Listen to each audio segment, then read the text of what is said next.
Welcome to the Visual Cast. Coming at you from California, I'm your host, Alon Hammer, aka Rem. The Visual Cast is a hybrid podcast where we sit down with some of the best, most interesting, and most exciting visual artists from all over the world.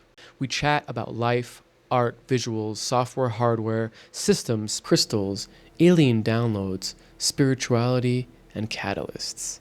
It's essentially a massive nerd out. But the guests also do a set where we dive into their computer and get an up-and-close look at how they make art, how they perform art, or really anything they want to share with us. I really hope you guys enjoy this episode. To support us, please like and subscribe, follow us on Instagram, and leave us a review on Spotify. Now, without any further ado, here's the Visual Cast. The world is like a ride at an amusement park, and it's fun for a while. Some people have been on the ride for a long time, and they begin to question, is this real, or is this just a ride? And other people have remembered, and they come back to us, and they say, hey, don't worry, don't be afraid, ever, because this is just a ride.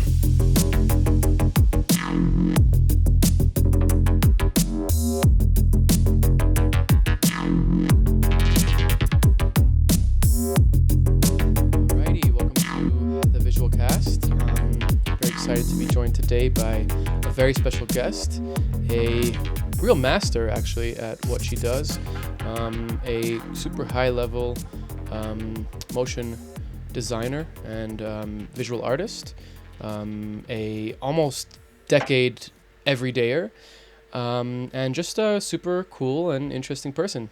I'm excited to have on the podcast today Erica Anderson. Welcome. Hi, thank you for having me. Of course. I'm super excited to get into it here.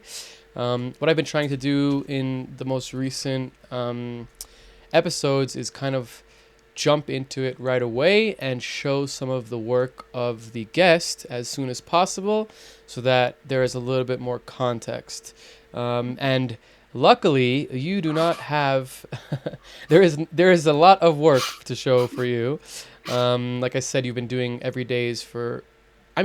really since 2016, like almost a decade. That must be an amazing feeling, to have so much pieces of work, and to be so prolific and being able to follow through with something as difficult as Dailies is quite impressive.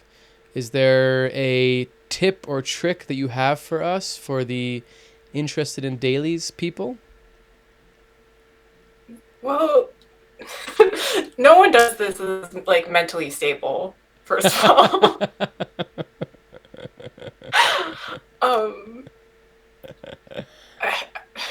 I don't know, like it just came naturally to me because like I'm an animator. I know some people like he'll just do a single render and that's fine. But, yeah. Yeah, I mean it's one of those things that I think all of us wish we had the time and wherewithal to do. I was speaking with Simon Polyhop a few weeks ago, and he also has been doing dailies for a really long time. Just by kind of talking with him, I'm like, oh, I want to do that too. And I was like, I'm definitely going to do it. And then I didn't do it. And, I think there is something to it. Like it's daunting. Do you ever feel forced to do them? Is there ever like a moment where you're like, I don't want to do one today, but you do it anyways? Like, what is the motivation to do it?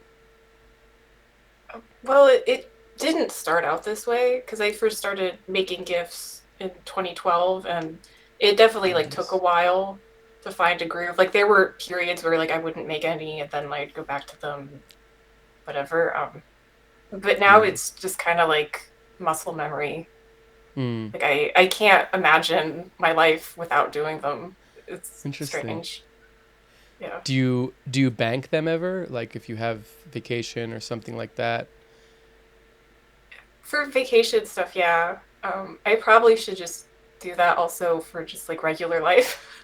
But it's the day that they're posted is usually the day that I make them. Yeah. I think that's like a pretty important aspect of it, I would say. Because it's like, I also think that you are kind of trying to like express yourself every day of like, this is how I'm feeling today, or this is what I'm, listening to today. So I think it would probably be somewhat inauthentic, I guess, otherwise. Another crazy thing that this is, I think, is going to blow most people's brains is Erica is a After Effects user. And all of these GIFs are made in After Effects, which makes me feel very, very, I don't know what the word is, but I'm jealous. Let's just say it like that. And actually, the way that I was turned on to you was from we have this group called MoGraph Mafia. It's a Facebook group. It's like just like this bunch of nerds nerding out all day and, kind of sharing art group. Shout out MoGraph Mafia. And somebody posted one of your GIFs. It wasn't this one, but it was similar, like glassy kind of,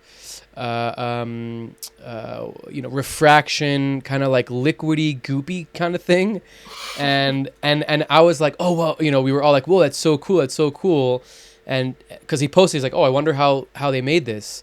And I'm and all of us were like, yeah, it's a shader, it's GLSL, and I'm like, yeah, it's for sure. I was like, for sure, like 100%, it's glass GLSL shader. You can find it on.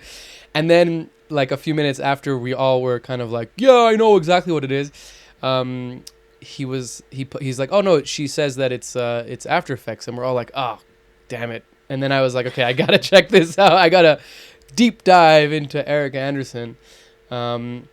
And yeah, and I've been following you since then, and I really, I just really love your work.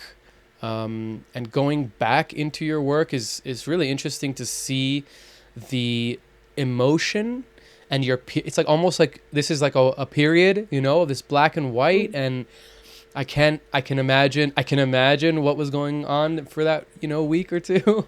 But everything's so expressive, and okay, there's a style, there's a similarity, there's like a substance happening, but they're all unique, and I just love like seeing you find a technique and then messing with it and finding cooler and interesting things in it.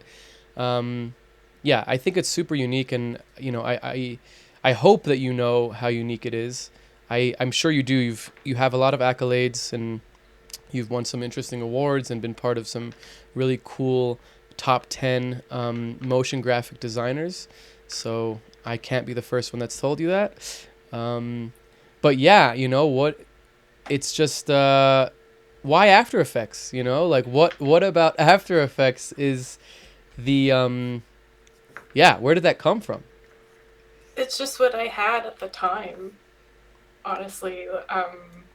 It's like my Adobe subscription was all that I could afford at the time, and it's like, okay, well, I have this tool, I'm paying for it. I can't afford any of the other like fancy plugins like everybody else has that were like industry standard. So like I'm just gonna figure out this program as best as I can, and I would just like make solids and then like basically like go down the list on the little like preset bar on the side and just like add them on and like see what would happen. Yeah, it kind of just like built from there. So super exploratory. Like, this tool, you're proficient at it. Now what can you do with it, and where can you go with it? I love that. I think that's probably one of the best ways to teach yourself a software and get good at it is experimentation. It's just so funny because I never think of After Effects as like a sandbox of experimentation. You know what I mean? Yeah. I very rarely watch tutorials. Like I brute force something until a tutorial is my only option. Yeah. So. Super cool. So let's jump back a little bit to little Erica. You grew up in Belgium. When did you come to the States? How old were you when you came here? 2005. I was about 15. Okay. So I should explain first. Please. So my parents are both retired Marines, and my dad worked at NATO, so that's how they ended up over there. So my brother and I were both born there, and we went to it was called an American school, but it was really like international. Like you had kids from all over Europe, um, and yeah. So then we officially like moved to the States in 2005, and then I finished high school, went to college in Georgia, and then moved back here in Virginia. Awesome. That's so cool. Was it an interesting experience growing up in Belgium? Do you speak Flemish? No, I speak a little bit of French because we grew up on Okay, the French side. gotcha. But sorry, what was the other part of the question? What was it? What was it like growing up there? I mean, it must have been a pretty unique Oh, experience. oh yeah, I wouldn't trade it for anything in the world. I really think it like made me who I am and Hmm. how I like look at the world. Especially like how I experienced art and discovered art and um, because because you grew up like watching MTV too, right? Okay, like music videos and like how they would just like play every genre imaginable and like give it like the same like equal weight, but then also you would have French music and like Hmm. Britpop and like just had like a really strange music taste as a child. And then once when we moved here, there was like a very clear like separation between like European culture, for lack of a better word, and then what was popular here in America. Like, Mm-hmm. as I like became an adult, like one of my big missions was like trying to like rediscover like French music of that I grew up with as a child, but like also like that gap that I had Mm-hmm. because like they're really and like I barely know the language, so it was also difficult to find music that way. But they're I'm sorry, I lost my train of thought. No, it's okay. um, It's a very interesting thing. I mean, it's kind of like I think we're pretty much the same age. I think when we were kids, especially, I didn't grow up in America, I grew up in Israel. So my understanding of Western culture is also kind of like tinted by my local culture. And yeah, I think nowadays it's kind of mono, like everything is kind of American culture nowadays. But I feel like 20 years ago, 15, 20 years ago, it wasn't like that. Like there was a lot yeah. more localized culture. And I love that you were kind of trying to go back to your roots and trying to figure out, the French music that you were into. Did you manage? Did you find anything interesting like that you still listen to today? Well, I had no problem finding Daft Punk, but Right, for sure. that's like forever. But like it, I think the Justice's first album, I think that came Mm, out in like 2007 or something, mm-hmm, like 2008. But I didn't discover it really until maybe like 2009 or 2010 or mm. something like that. Like because also like we didn't really have Spotify. Um, I mean, starting to realize like YouTube was like a big thing and like you should probably put your music videos on there. So there was still like a lot of catch up.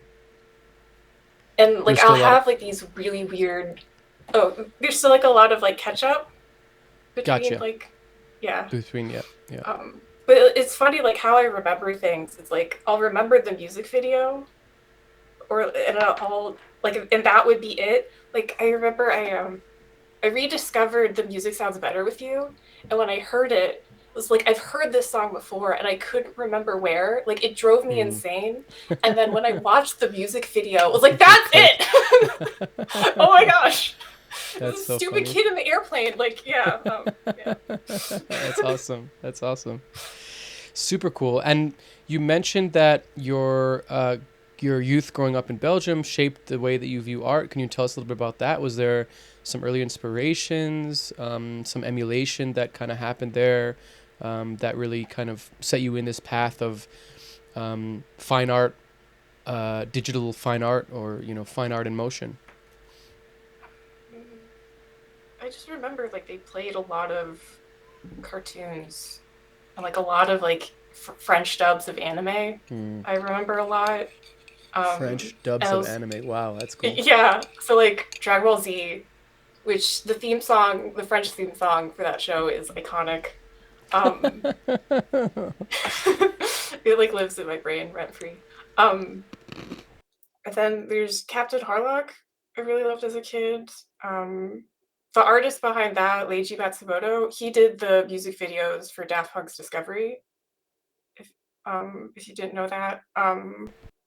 Interesting. I did not. And, mhm. And then, but also there's like a lot of like more like Western stuff, like Mm-hmm. classic Looney Tunes, and then Mm. like all those like iconic like '90s Disney movies, and Interesting. So you feel like your inspiration as a young child was more like animation, kind of like mhm. even anime slash Western, animation. That was kind of something that you saw and wanted to do. Was that kind of it? Yeah, kind of. Well, originally I wanted to get into comic books, and that's how I Cool. found my alma mater because they had like a comic book specific major. Mm-hmm. Um, and it wasn't really until I got there that I was like, no, I should make the switch to animation. Like, because I was just thinking about like how I come up with ideas, like how I perceive things visually, and like everything moves. But I Mm. have friends who are Interesting. like illustrators or in that major, and we've talked about it. And like they perceive everything like in panels, like how they come up Wow. with their stories of like, oh, it would be like this box would be this way, and then Right. yeah. That's wild. I can't even imagine that. Yeah, I'm super. I actually don't even have animation as my brain is like in space. Like I'll see a room, and like fly around it and like see different things in it. That's how I. My memory's pretty shitty in general, but like when I do think of like a concept or some idea, it's spatial, you know. And like the animation kind of just comes after. It's so cool that people have such unique ways of thinking, but like visual, like even just visualizing things in such a unique way. Man, imagine like think visualizing things as panels. I feel like would be very slow. I think it'd be hard to do things fast. Like storyboarding everything you think about. That sounds crazy. Wow, wild. So okay, so you went to Savannah College of Art and Design in Georgia. And was that kind of, did you always feel like you wanted to go study arts? Was that kind of something that was clear to you from a young age? You kind of said that that was your alma mater. I guess that was in high school you were mentioning. So was that kind of obvious to you that you wanted to study arts? Yeah, yeah, pretty much. Like Hmm. there's just like no other option really, or like I couldn't imagine like another option. Hmm. And your parents being of the military variety, were they were they happy? I'm sure they were supportive, but was it like was there a moment of this No, is not no, no they were good. always like really supportive, and like they're both like creative people in their own way. Hmm. And like my dad's like a big lover of sci-fi, so like I also Oh, like grew up cool. watching a lot of like Star Trek and stuff. Nice. That's But awesome. but yeah, they were always like really encouraging. That's great. That's great. It can really go two ways when it comes to that. So I'm happy that for you that it went that way. I guess it wouldn't have mattered anyways because you're successful, so that's good. But there's a lot of pushback when people want to study art, or Cause not always, but there can be. yeah, I don't want to speak for them, but the way I interpret it was like the military or NATO or whatever, like that was their choice for their lives, and Hmm. they wanted my brother and I to figure out like what we wanted for our lives. Nice. Good parents. Good parents. That's awesome. I hope that I can do the same for my kid as well. Um, yeah, that's like it feels so obvious, like yeah, I'll let them do what they want, but my kid's only 2, and even 2, I'm still finding myself having to stop myself from being like, don't do that or something like, like it's such a small thing, but it's like I can see how easy it is to kind of want to steer them, just out of love, really. It's only from love, right? But, you got to find the balance of direction and guidance, and make sure that those two are very separate in your mind. So that's cool. It's nice that your parents gave you that freedom. And what was your experience like in art school? Was it positive? Did you discover After Effects in your school? Yeah, yeah. Like I loved art school. I thought it was amazing. Just like meeting everyone being like passionate about like their own unique thing, and just how like we fed off each other's creativity, and it's really a wonderful time. Like there's so Nice. many unique experiences that were so specific to that exact place and time that Mm. like I don't want to imagine what my life would be like if I didn't go, because of how it like made me the person that I am, whether Wow. that's with my dailies or the art that I make or like what I personally believe now and my convictions and whatever. Hmm. Interesting. So it was a very, very positive experience, self exploratory, maturing kind of experience, and clearly very effective in your art today, because it's where you discover this tool that you're using so much. Um, I did see in a little bit of your bios that in 2012 you kind of got into something called Scratch on Film. Yeah. I'd love to hear I'd love to hear more about that, and kind of how did that translate into GIFs? Because I feel like GIFs is kind of your forte. It's like your canvas is a GIF, and I'd love to hear how you fell into that. Well, it started earlier than 2012. Okay. So, so I don't. Have you seen Scott Pilgrim? Yes. Okay, do Yes. you remember the opening titles?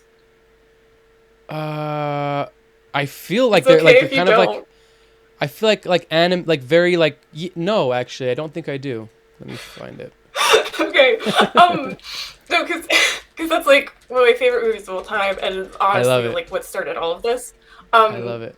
but when I saw that movie in theaters, the opening titles is all done on Scratch on Film, and it Gotcha. just completely like everything just like clicked in my brain of like I don't know what that is, but like I need to do that for the rest of my life.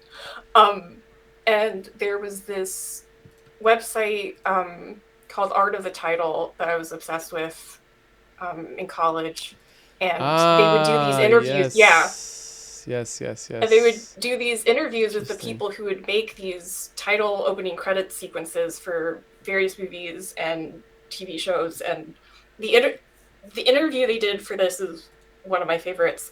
Where so they would animate it first. I don't remember what program they did it, but then they would like print out all the frames and then use like cellophane, like the overhead projection sheet, like Projection. acetate stuff. Yeah, and then like scratch on it and like so they could have it like time specific for like the various characters because like each character has their Gotcha. own like little motifs. And then they Interesting. would scan that in again into the computer and then animate it in like Premiere or whatever, and then Uh-huh. print it out again on actual the film stock that is the movie. And I was like, that's the craziest thing. I love Such it a so cool much. Oh my idea. goodness. Like it's so Man, it's just so this bizarre. opening scene is so good. I love it so much. It's such a great movie. Edgar Wright is one of my favorite directors for sure. Like anything he does is gold. But just I'm sorry like to totally change your thing, but just this shot is such a good It was shot. so good. Like it is such a moment. You're getting everything you need to get about all the Mhm, characters, the world we're in. Like it's such a good shot. Like I just love that. Sorry. mhm. Um, Super cool. So is that the first time you kind of got into this idea of this scratch on film kind of thing? Yeah, and then in the animation program I was a part of, there was like a couple. Well, there was I forgot what class it was, but that was one of the projects. And but like the history behind it is like it is one of the oldest forms of animation, Mm-hmm. along with stop motion, Mm-hmm. and that's how they would do it, like they would just take the film stock and then like scratch on it and draw on it and like create these like weird shapes and things. And then my senior year, I took experimental animation, and that was like a full dedicated class on like creating like the weirdest projects you could think of. And that was like one of the projects that I did. And I did this like Tron Legacy Daft Punk remix one that I think is still on my Vimeo. I don't think they've taken the audio down. But nice. Yeah. So like that's how it started. And then I graduated college and I got really depressed and I played Skyrim for 2 months straight. And I needed to break the cycle.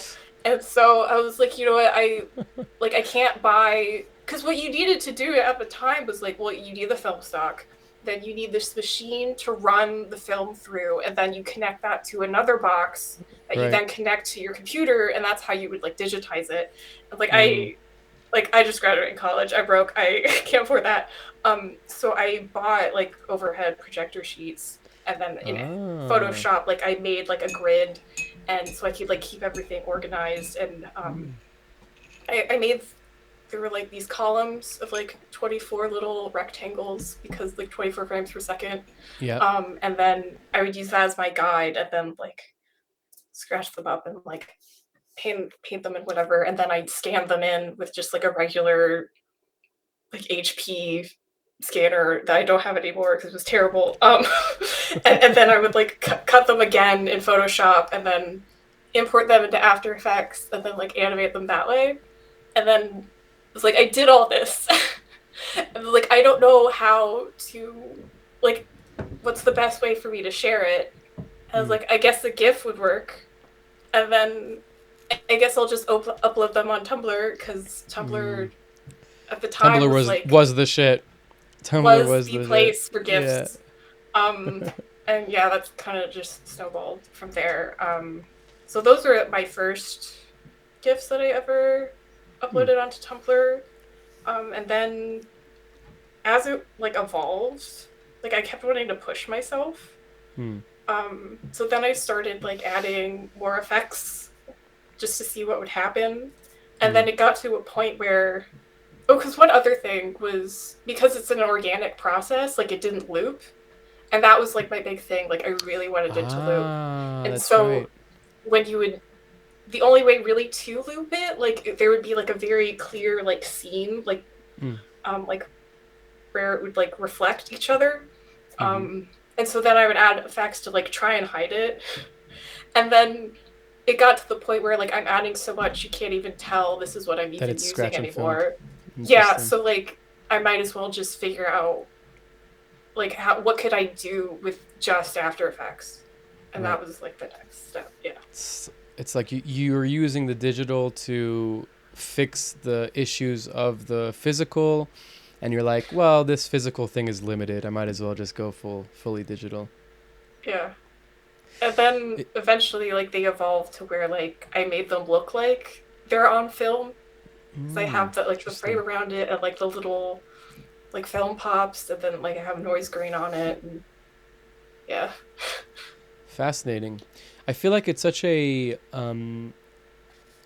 like, besides for being a very natural and organic process to kind of reach to where you reached, it's kind of beautiful in a way, because it's you like, this is not like throwing shade on anybody's other any other person's journey, but I just love the fact that you were so interested and fascinated by this very natural process, this very organic process, physical process, and you didn't just right away be like, you know what, I'm gonna figure out how to do this in digital. Excuse me. I'm gonna actually do the process, even though it's not like exactly, but you know, whatever, the 21st century version of it. And you followed through with it to such a degree that you realized what it is in the process that you didn't like, which is that they don't loop. And then you found the solution for that. And then you got, you know, you kind of, instead of going this way, you went like all the way around this way, which is super valuable, you know, because that's how we learn, that's how we grow, and that's how we develop style, substance, work ethic, a deeper understanding of what we're doing. And I commend you for that, because I think that it really shows in your, in your work. It's not just animation. It's not just GIFs. There is something, I'm scrolling down your endless Instagram. I don't know if I'm gonna ever reach the end. And I'm just looking at all of these imagery, and it's like, as somebody who looks at imagery all day, every day, for I don't know, all my life, I feel like I have a good understanding of imagery. And I'm just there's a moment where you look at things where you're like, oh, there's something more. If I look at longer, I'm gonna feel an emotion, or if I look at it longer, I'm gonna get a story out of it. You get this a lot in classical art, where there's like a person's portrait, and you could just, okay, it's person's portrait, but if you look at it a little bit longer, there's the lighting, there's the feeling of the person's face, there's the texture of what there's like so much stuff in there that everything together makes you feel something. And then also, like, obviously abstract art, could just be a triangle, and like 9 times out of 10 you're just like, okay, whatever, it's just a triangle, I don't really care. But if you take the time to sometimes focus on it, the good stuff, you'll feel what extra is there. You know what I mean? And I feel like with your work, a lot of it is that kind of like, oh yeah, that's some cool noise, but then I'm kind of spending a moment to look at it, and there's something more in the motion and the color palette and everything there. And I think that is a testament to your journey of finding your way in this world of motion graphics. And that will lead me to the question of motion graphics. What is, do you, what you do, how you, why motion graphics? Is it a, was it something that you knew about before you went to college? Did you have an idea of what it was? When was the moment that you decided that this is the career path that you wanted to take? And maybe like any anecdotes of along the way of, things that have helped you? Well, yeah, I definitely didn't know about it until college, because that was also its own separate major at Mm-hmm. SCAD. And from the encouragement of some of my professors, they recommended me to take like the intro classes as like my electives, because I didn't know what to do for them. And that's where I first learned After Effects. Uh-huh. Um, but that's not true. Technically, it was in 2009. I had a job, and that was like my first like real like art job. Mm-hmm. Um, and my boss at the time like taught me very basic animations and After Effects. But yeah. Anyway, but like in college, it was like here's more like serious ocean design, whatever, Mm-hmm. um, like animating typography and what have you. Right. The classic But stuff. yeah, but I technically like don't agree with the label of calling me a motion designer or a motion graphics artist. Okay. Um, just like I've always wanted my GIFs to be like moving paintings, which I know kind of Mm-hmm. sounds pretentious. But because I've always understood it to be like animated graphic design, Mm-hmm. and I don't think that's what I'm doing. Gotcha. Um, and so like it begs the question of like, okay, well, what is motion design? Like, if I'm Totally. technically, what like is it just because I use After Effects? I'm a motion I think designer. I think so. Um, I think that would probably be, the easy, my easy way of getting out of that would be yes, Yeah, because you had I After mean that Effects. was like definitely like in my mid 20s, when my work started to finally get like a bit of traction. Like I hated it, like it drove me insane. But like now I'm in my 30s, and I'm like, if you want to call me motion designer, it's Right, fine. right. Like whatever. I've Um, had that with being called a VJ. I'm not a Oh, VJ, I'm an artist. And it's like, oh, okay, whatever. I guess I'm a VJ, whatever. yeah. Yeah, it's I think it's a blanket term, kind of like, like visual artist is a blanket term, especially nowadays. Like motion graphic artist could be like a 3D artist, could be, could be an illustrator artist. I don't really think that there's a specificity to it. I would say that, yeah, I think just because you're using After Effects and you're like a master level After Effects artist, then you would fall into the category of motion design.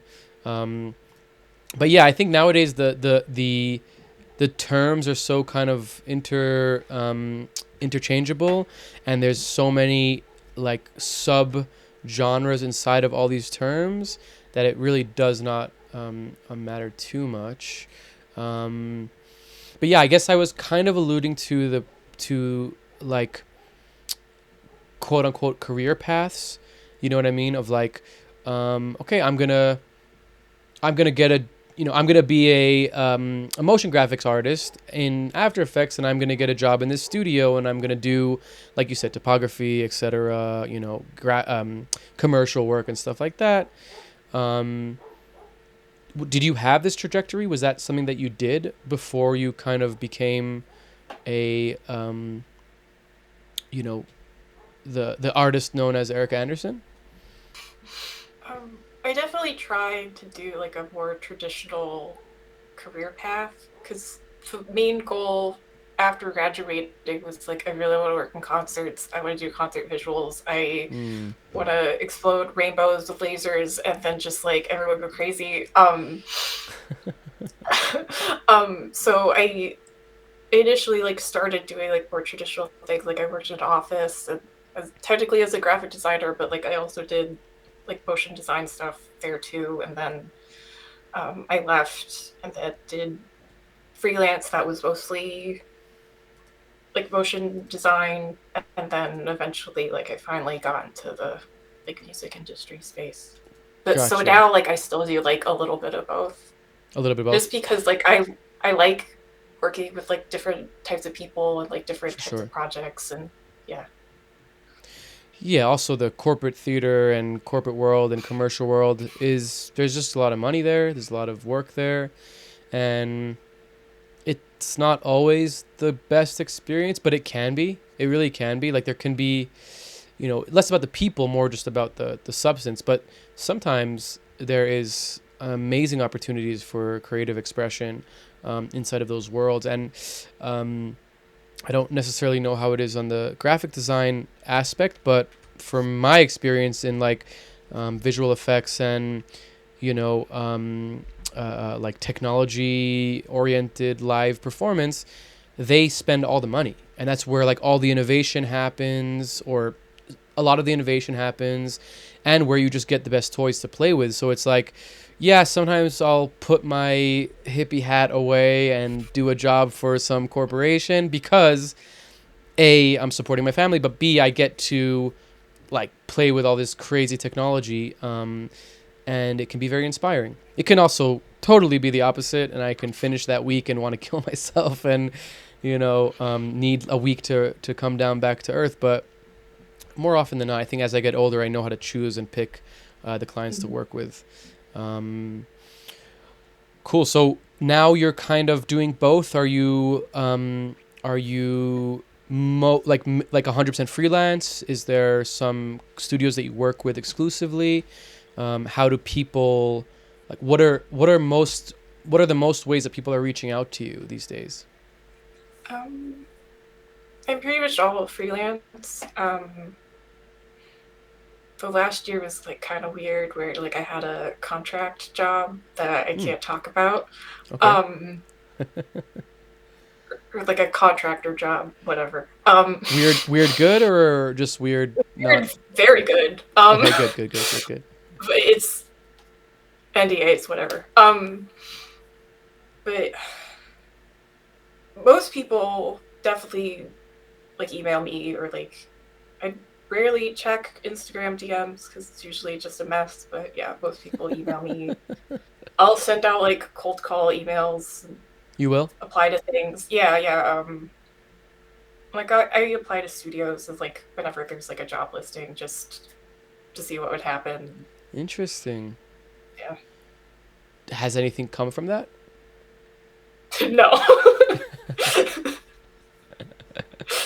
Nice, nice. Interesting. Yeah, I always feel like that's it's a really good way to gauge the industry in whole, is to see what jobs are out there to apply, get an interview. Always ask lots of questions in your interview. I know you're the person being interviewed, but you should be asking lots of questions as well, so that if you don't get the job, at least you get something out of it. I always tell people that for sure.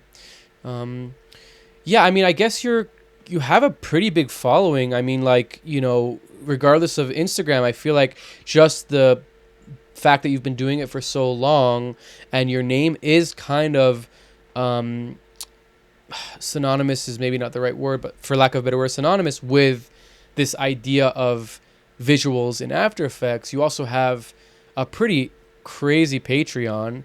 This is probably a good time to plug it a little bit, but let me get it up here. Patreon, Erica. Erica's Patreon is pretty crazy bang for your buck. I mean, you're getting how many posts? 8,500 posts for $20, $30. I don't know what. I think it's like that, right? Membership options, yeah, $25. So I mean, that's a crazy value if you're looking for loops and interested in being able to just get a bunch of cool looking shit for a super reasonable price. So yeah, I mean, and you have like a lot of people there that are following you. I feel like that must be kind of not necessarily like a lot in terms of what's coming at you, but it must be valuable, right? Like there must be having all of this must allow you to, when you do approach postings or listings or things like that, you have this like, well, look at me, I'm a successful artist. Do you feel like that has helped you in your career, or is that something that's kind of like just secondary? Mm, I mean, there were times where it definitely helped me, just because I definitely like go through like periods of depression, and Mm, I would want to stop. But mm, kind of what's stopped me from stopping um, was just like I didn't want to let any of those people down. Like mm, they're hardworking people. For whatever reason, they want to give me $1 of money that like they earned themselves, and like mm. like I just didn't want to let them down. Fuck yeah, that's really awesome. Um, Hopefully, we'll share this with them and they can get that knowledge. Um, But it yeah. definitely like um because like when I first started posting gifs, like nobody gave a shit at all. Like the no algorithm pushed me anywhere. I think my first post still like only has like 4 likes on Tumblr. And that's fine. But like it took like years for like anyone really to notice and pay attention for like anything that I was doing. Mm. Can you quantify what it was that changed? I went viral. Okay, okay. um, so it happened a couple Woo! times. Yeah, it happened a couple times on Tumblr first, Mm, um, like throughout the years, and then in 2018, I went viral on Twitter, and that just like that exploded everything, and it was very interesting. overwhelming and terrifying, but also like exciting. And Mm-hmm. from that was like the first time like I ever got freelance jobs that were based on what I actually bring to the table Right, artistically. right, right, And so right. that was Based like on the people beginning seeing of your like, work and yeah, wanting to hire you for that. yeah. Like, so that was like the beginning of the shift. Interesting. Do you remember any of the first jobs that you got from that virality moment? Oh, um, I don't know if I could talk about them, and I also don't really remember some of them. Okay. Or But just in general, any kind of from like standout work that you did that you were really proud of that somebody reached out to you that you got from. it didn't happen in 2018, but because of that, in 2019, that's when I got my first concert visual jobs. Like that Mm. wouldn't have happened if like I didn't go viral like previously. Mm. That's cool. That's full circle for you, right? That was kind of your original dream. What was Yeah, it? it took me Are you allowed 7 years. That's not bad, considering that's some of us takes us way longer. Yeah, because the weekend I graduated college, like that night, like after the ceremony, like that's when I sent out my first email. And so almost exactly 7 years from that, like Wow, I got my first jobs. 7 Yeah. is a very magical number. So what do you remember what it was? Can you talk about it? What it was? Yeah. It was Jai Wolf, the Cure to Loneliness tour. And then Okay, like cool. he messaged me first, and then like a week or two later, Manila Killa messaged me for Wow, his tour. So like I said did like both of those shows like back to back, pretty much. hell yeah. Did you excuse me? Did you VJ them or did you just make content for them? I just made the visuals. Cool. Well, some of the visuals, yeah. Some of them. Did you get to go to the front of house and see what was going on? No, No. unfortunately. But like Okay. Okay. because also their tours were also at the same time, so I could only Mm. like pick one. Mm-hmm. So I was able to go to Manila Killas in New York at Brooklyn Steel, so I was able to like see the visuals there, and like I broke down crying, had a panic Oh. attack. And then I wasn't able to see what I did for Jai Wolf until I think 2021, because he was an opener for Porter Robinson Mm. for the Nurture Tour. Yeah, yeah. Okay. So yeah. Nice. And since then, I guess this is like 6 or 7 years ago. Are you? Do you consider yourself more of a concert visual designer, or is it still kind of you like to keep it a little bit more open of, you know, I'm here to do things? It's a little bit of a weird question. I don't really I didn't phrase it so well. But is it still your dream to focus on that? Is that like your trajectory and your main focus?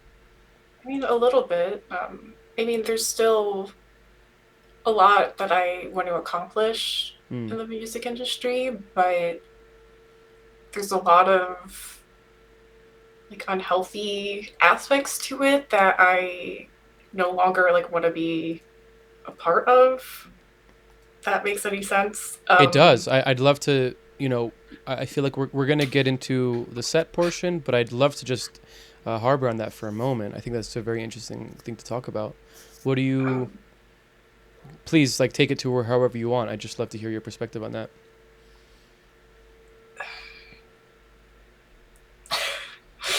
um, because there's a lot of ways you can take it. Totally. But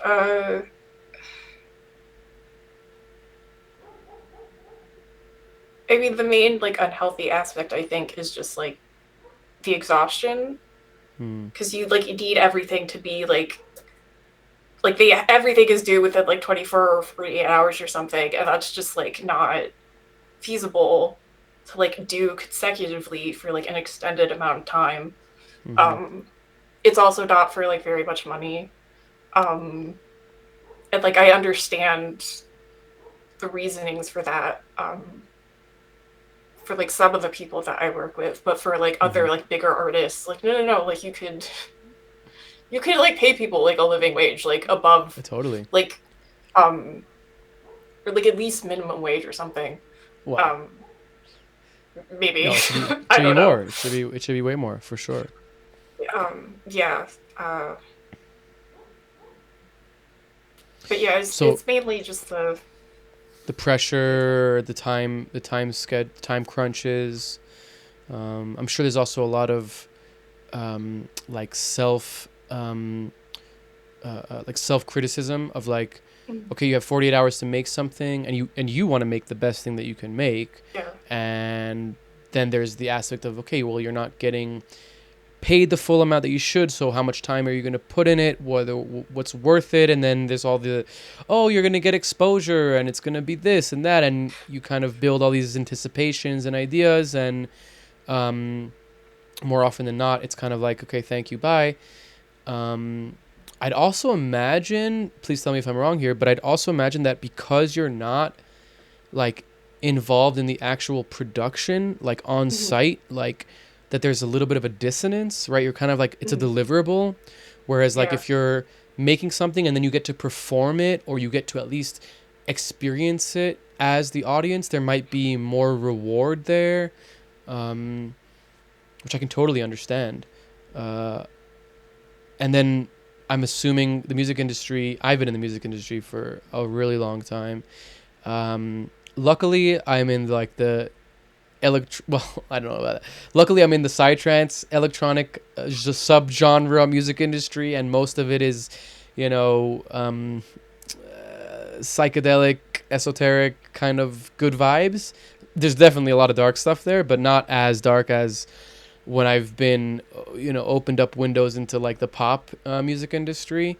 I've done a few, like, definitely turned me off of wanting to do anything creative for a long time, because it's just so predatory, and I'm not even like predatory as like in a sex way, like, male female, just like predatory in like, you're like a bitch, like you're like the artist that just has to do whatever, like you're lucky to be here, you know what I mean, that feeling of like, you're lucky to be here. It's like, what? Like, you're lucky that I'm here, and it's, I just, it's weird. It's very weird when it comes to those type of things.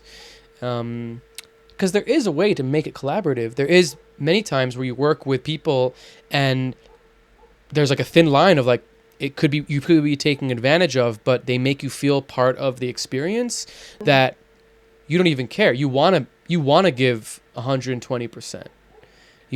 And there's, maybe there's pressure, but the pressure is well received, or it's like needed.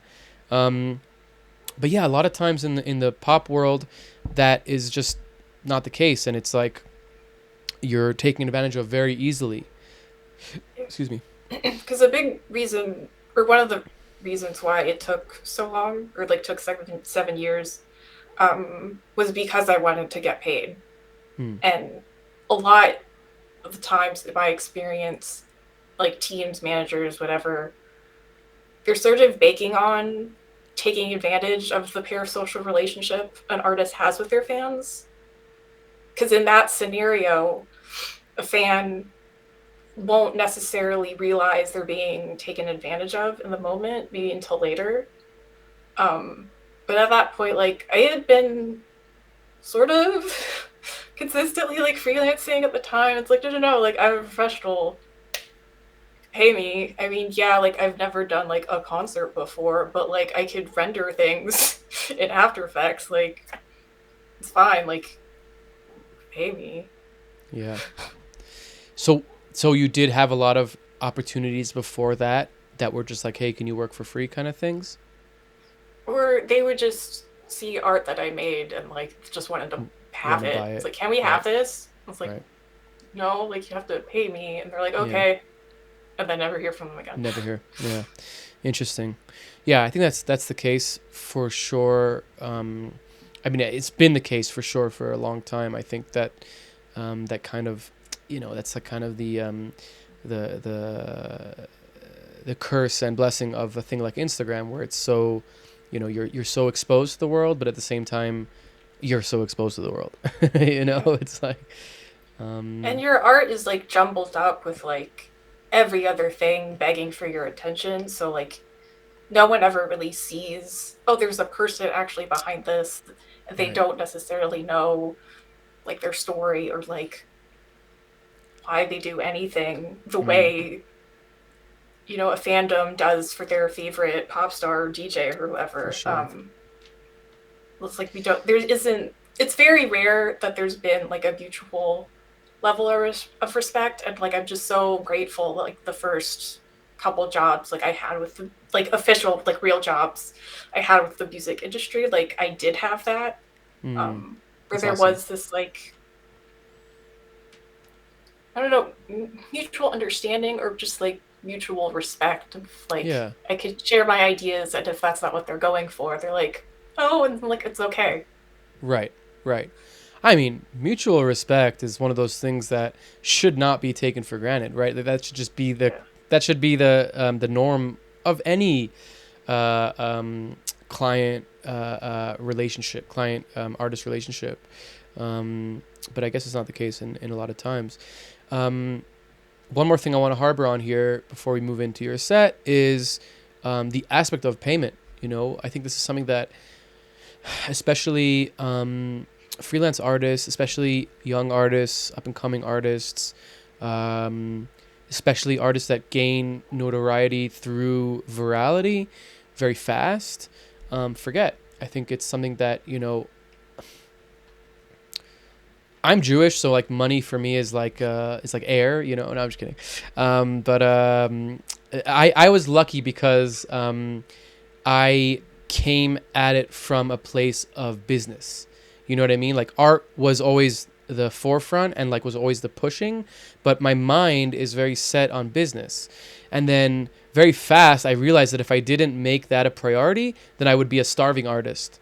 And that always to me was like a fear of like, okay, I want to be an artist, but I don't want to be a starving artist because I'll lose the love. It was like a kind of a weird what's the word in English?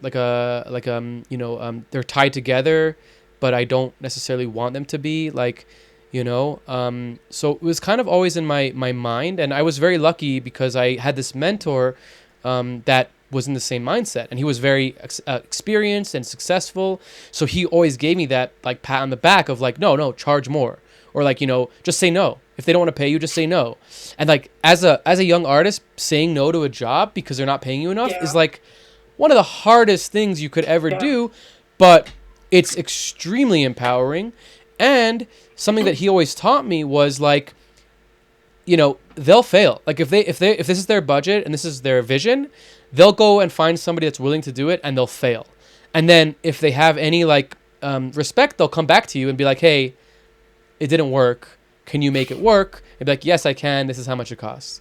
And it wasn't very often that happened, but the few times that it did was very empowering and kind of made this switch in my head of like self-worth, and not even from like an ego perspective, just of like, I have a talent or I have a skill that is valuable. Um, what has been your experience in this kind of field with that? And was there like moments or, even like periods in your career that you've had to like make that a point? Oh, um, it's a big question. Um, I mean, there in the past, I definitely could have been better at it, but Mm, just like having my own insecurities and if thinking like, oh, I could never make X amount of money, or like I'm too junior of a freelancer or artist. Yeah. whatever, or artist, whatever. There is one story in the music Please. industry that like during that like 7 year period of nothing, I got reached out to by a DJ's VJ. Mm-hmm. Um, they saw a piece and they wanted to buy it, or no, Mm. they wanted it for free first, and then I told them like you have to pay me, and they're like, okay, well, how much? And I think I asked for something like $130 for it. I don't completely remember, but I'm pretty sure it was like at that range. And his email back to me was just like, oh, well, that's like $200 Canadian, so that's like way too much for one clip. And then like that was it. And I never heard from them again. Oh my god. Um, it wasn't even like, oh, let's like negotiate and like try to find a solution type of a thing. It's Right. just Right. never heard from them again. And then later, sometime later, the actual DJ flexed on her fans about buying like a custom luxury car. And that like always just would repeat in my mind of like, could you have paid me like $200 Canadian or whatever it was? Like it was just like this really weird That's pretty gross, I must say. disconnect. Um, and and as I got more experience like in the industry, like I just realized how that whole scenario was just like bullshit. Like I've never had a problem with like exchange rates or anything, and if there has been, we've come to like a mutual understanding. And like if they can't Right. pay you the full amount, you always negotiate the scope down. Of You don't course. do the same amount of work for less. And like it was like that's always like lived in my brain, and that scenario like definitely like affected how I perceive my value for like years. So like a lot of the time for like a really long time I thought, oh, I could never make more than $100 per loop, and that's just like not true.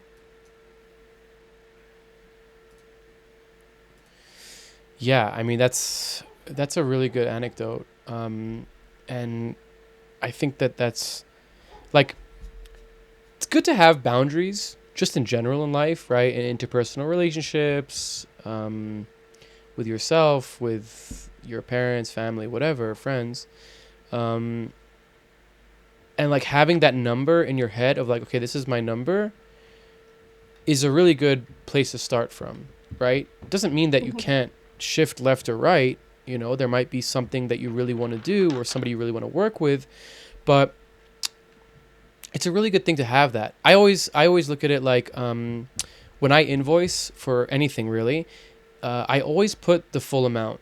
Even if I get it at a lower price or I discounted it, I make sure that the person that's paying me knows that they're getting a discount. And it's like it's an optics thing. It doesn't really mean anything, right? Because at the end of the day, I'm getting paid what I'm getting paid, but you're putting your kind of not foot down, but you're putting your tent pole in and saying, I'm worth this, but I want to give it to you for cheaper. And I think that that's like a really good way of also gauging, right? Because you're gauging like, okay, I'm giving a 35% discount here. What am I getting out of it?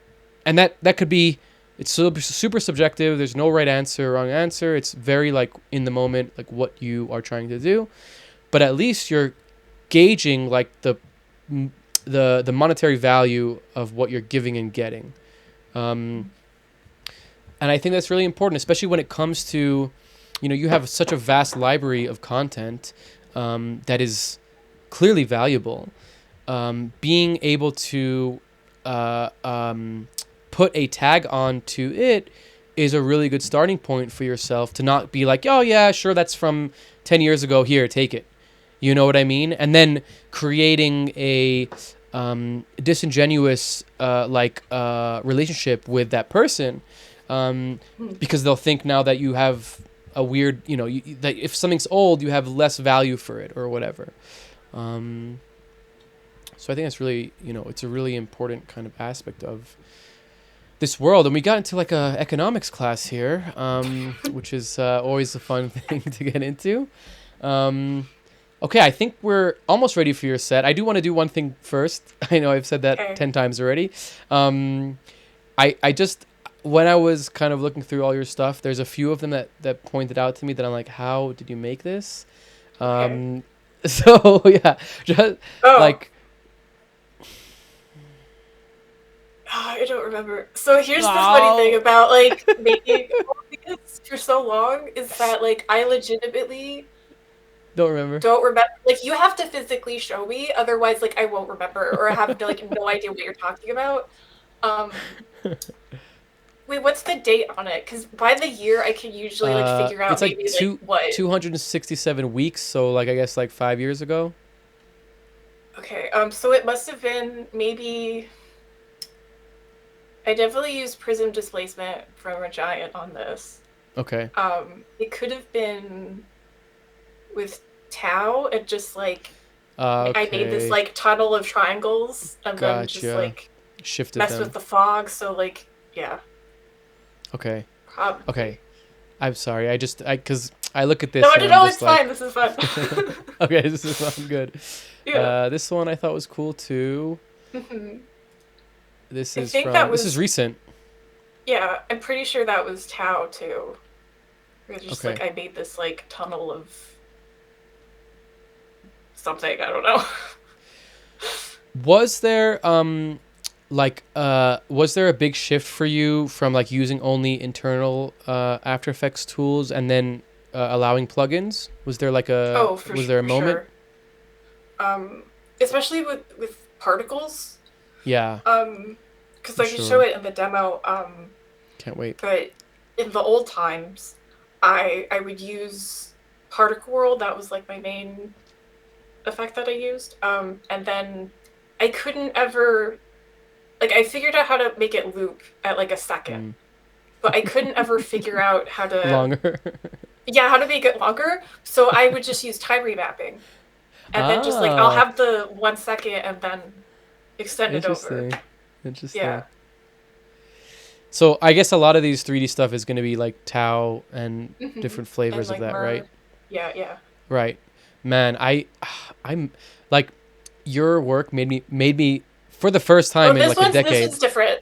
This was different. What is Sorry. this? What is this one? No, no, please, please, please. This is mostly, I think, like a ramp with colorama on it, and then I had it like and having the gradient like animate upwards, and then wave Uh-huh. warp, and then Mm. I think there's optical glow and prism displacement on almost everything I do. It's probably like something like that. Yeah. It just looks so pretty and like, Thank you. you're such a good example of like the result, not the journey. You know what I mean? Like and it makes me kind of for the first time in a decade like miss After Effects. I shouldn't say that so publicly, but but it's crazy because it's like this is something that I could make in Touch Designer, displacement, light, material, like I mean, obviously, it's not about easy or not. Like it would never look the same. That's the beauty of noise. But the texture of it, of like this displaced kind of moving, shimmering kind of metallic thing, and you're reaching it in such a unique way that it's really fascinating. I'm really excited to see what you have for us here, and this is actually a great segue to that. Alrighty, so we're gonna see what Erica has for us here for her set. I'm super excited, and I will let you take it away. Okay.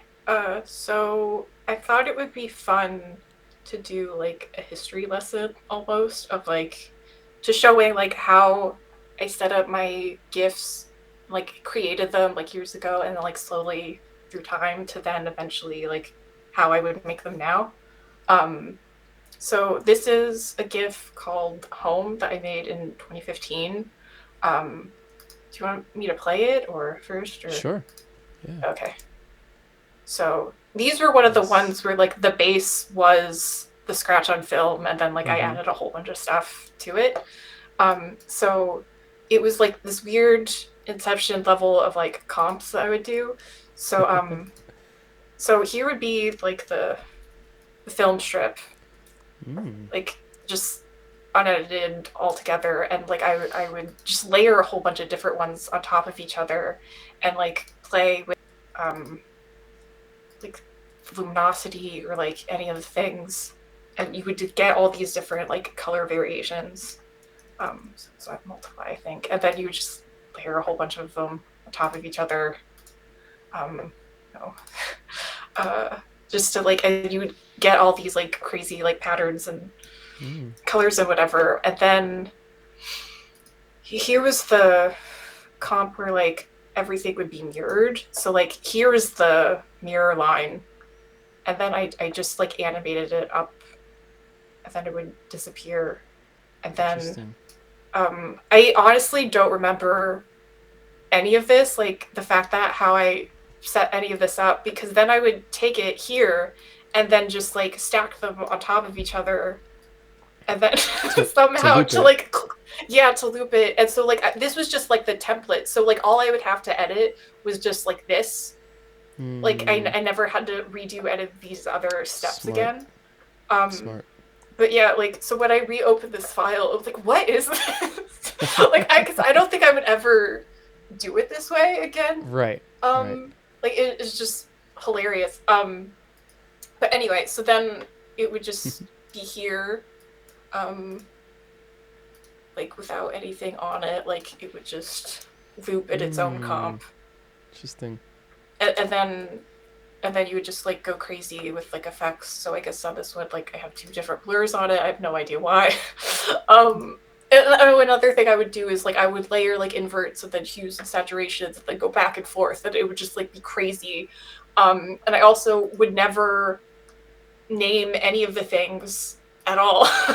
So I don't even like nothing's really organized. Like it is, but it's also not because like I thought like oh I would remember, and like I this is like over I guess technically like 10 years old. I'm like I don't Mm-hmm. remember how Mm-hmm. I did any of this. But yeah, so then all the like the color correction things, So and crazy then how after all the effects are stacked, it doesn't look like it's moving upwards anymore.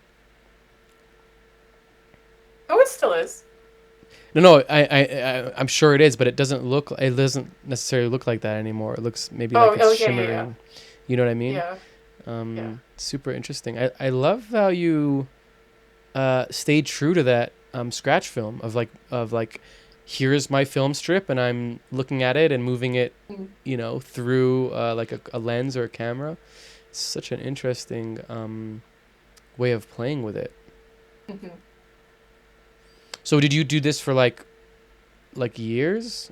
Was this like the technique for a while? Kind of. Mm-hmm. Yeah, at least oh god. Probably at least from like 2015 to like 2016. I Mm-hmm. think 2016 was like the last time like I played around with these. Mm-hmm. Um yeah. But I still have this all the like files Mm-hmm. saved if I ever wanted to like use them as textures or whatever. But yeah. I'd love to see I'd love to see you like play with one of them, like play with this and uh, you know, manipulate it or edit it in some way to give us like a different variation of it Mhm. if you want to. Okay. Um uh Um, I don't know what I'd do. Maybe maybe I can make this fall. Because if I go nonverbal, I'm really sorry. um, but let's just try things. Ooh, this is really fun. And then,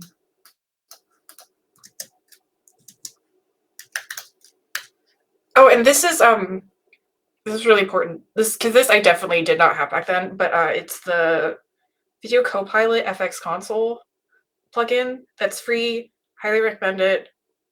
Everyone should go download it if you're using After Effects because all you need to do is just use the shortcut key and then you can type in like whatever effect you want and then it will automatically apply it to your layers. Um, but yeah, so I would probably like do all these like weird classy things and then but it's still a cool blurred. No, that's too much.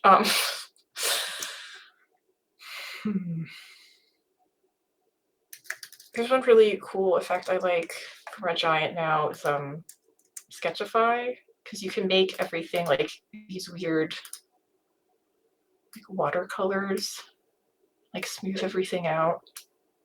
I don't remember like the directions you need to do it in. Um, and then definitely needs to be more saturated.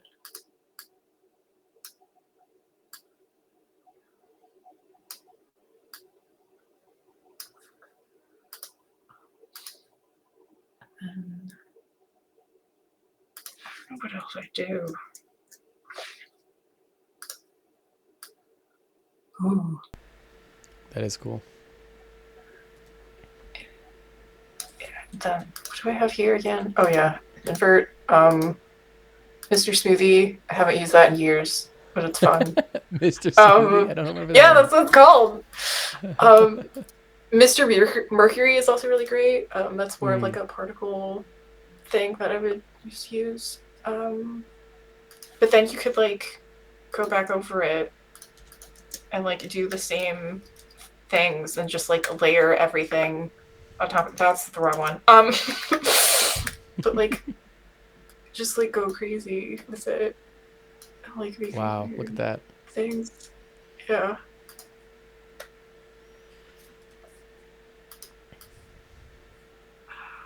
The colors still need work, but I think it's cool. Super cool. Oh, that's too much, but Now you're speaking. Now you're talking my language. oh. Love it. Ooh, okay. But yeah.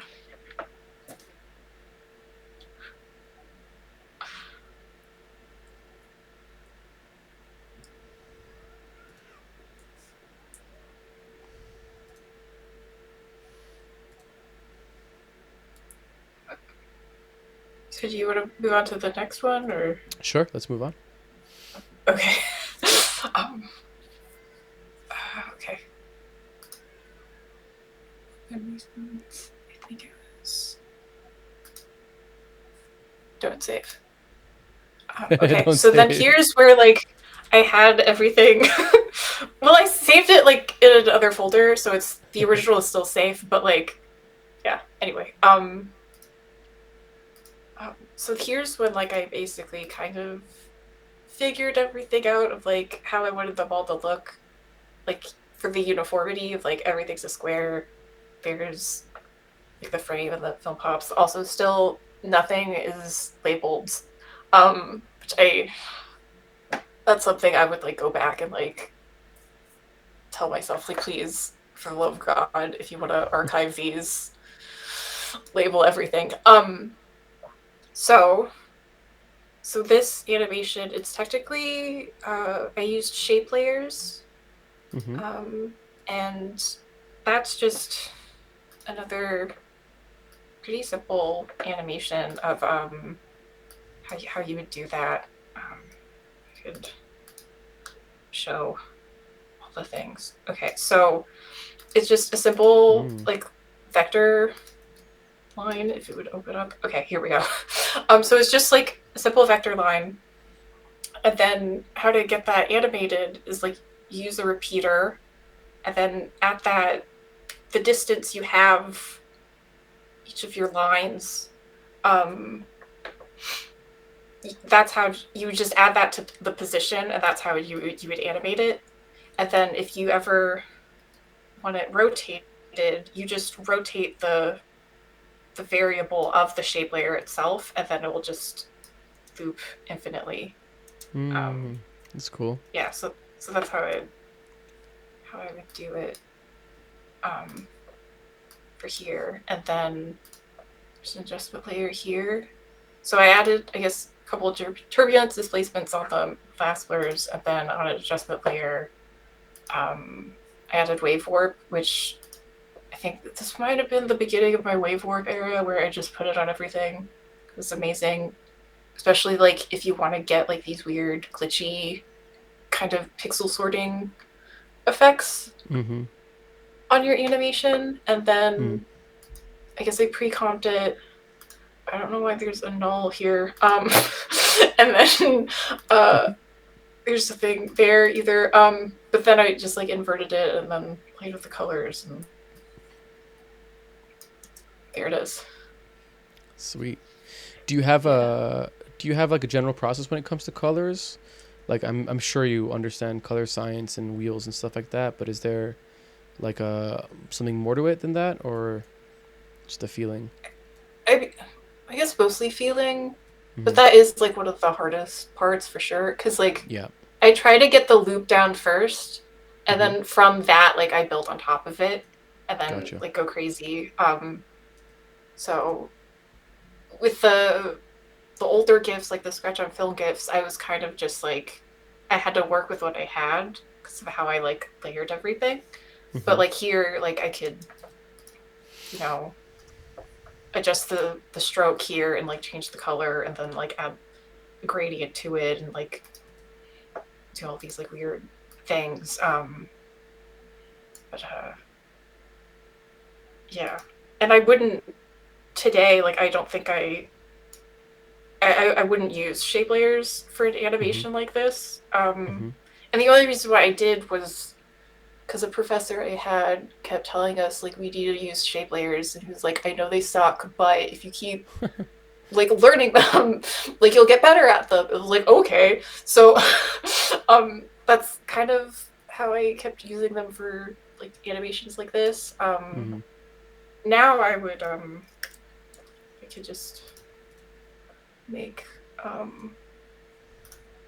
thing real quick right now. Okay. But now I would just like take a solid, put a ramp on it, and then use Colorama, and then animate the gradient that way. And then like make this blue. I'll make this turquoise maybe. And then like you could play with the lines and then cycle repetitions. You could do it at like 5. Gotcha. And then So the phase shift is what you would keyframe. So it would be 0 at frame 0, and then at your loop point at the end. Like in this little dialog box, you can do math in it. And since it's like a rotation variable thing, like all you have to do is 360 divided by whatever your cycle repetitions are. And then it'll loop. I would still use shape layers if you're gonna do like a dashed line or like something. More than just a gradient. Yeah, but then you could still like add turbulence displacement to it, and then you could also like adjust the ramp itself, and so you could adjust the angle this way. Sick. Yeah. So you don't necessarily need to play with weird things. What was that shortcut that you had to search for an effect? Oh yeah. So it's the Video Copilot FX console. It's free. Like Video Copilot. That's awesome. FX console. Yeah. So whatever. Nice. I have it set to the default keyboard shortcut that you use like once when you download it. But you could change it in the settings. But yeah, Nice. So I'm on a Mac, so it's Control and then spacebar. Nice. But you have to make sure you're like on a layer, like selected, and then you could type whatever. It's super cool. Yeah. So that's. Yeah, I love how you can just. First of all, that's like the sign of quote unquote master or high level person is like you know what you want to do, i.e. make these consecutive lines moving upwards, and there's lots of different ways to do it, but you found the most convenient way for yourself or the most convenient way for what you're trying to do. That's just like something that you can never learn, right? It's just like something that you get from experience, from trying, from experimentation. And yeah, maybe I could watch a tutorial, like somebody could watch this as a tutorial and learn it.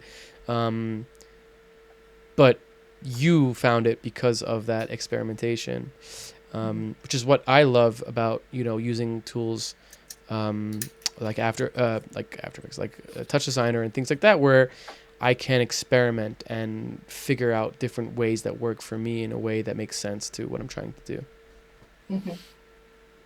And then, sorry. No. Please continue. You're on it. You're on it. Okay, but yeah, so if I were to use like wave warp on this, wave warp's great because it has like a built-in loop function to it. So it's called the wave speed, and it's automatically set at 1, and that means it will loop at exactly at 1 second. But if you want it to go slower, or like, because this comp I made is just 6 seconds, you just do 1 divided by 6. And then it would just loop automatically, and then you can play with. I think this is. Okay, so I did semicircle and noise. Okay, that's weird. And then you could just like go crazy, and then like adjust the angle, and then get all the edges for the pinning, and then like duplicate it. It broke, but okay, that's cool. That is cool. Yeah, basically.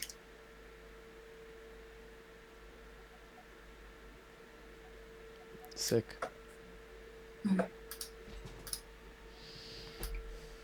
Yeah.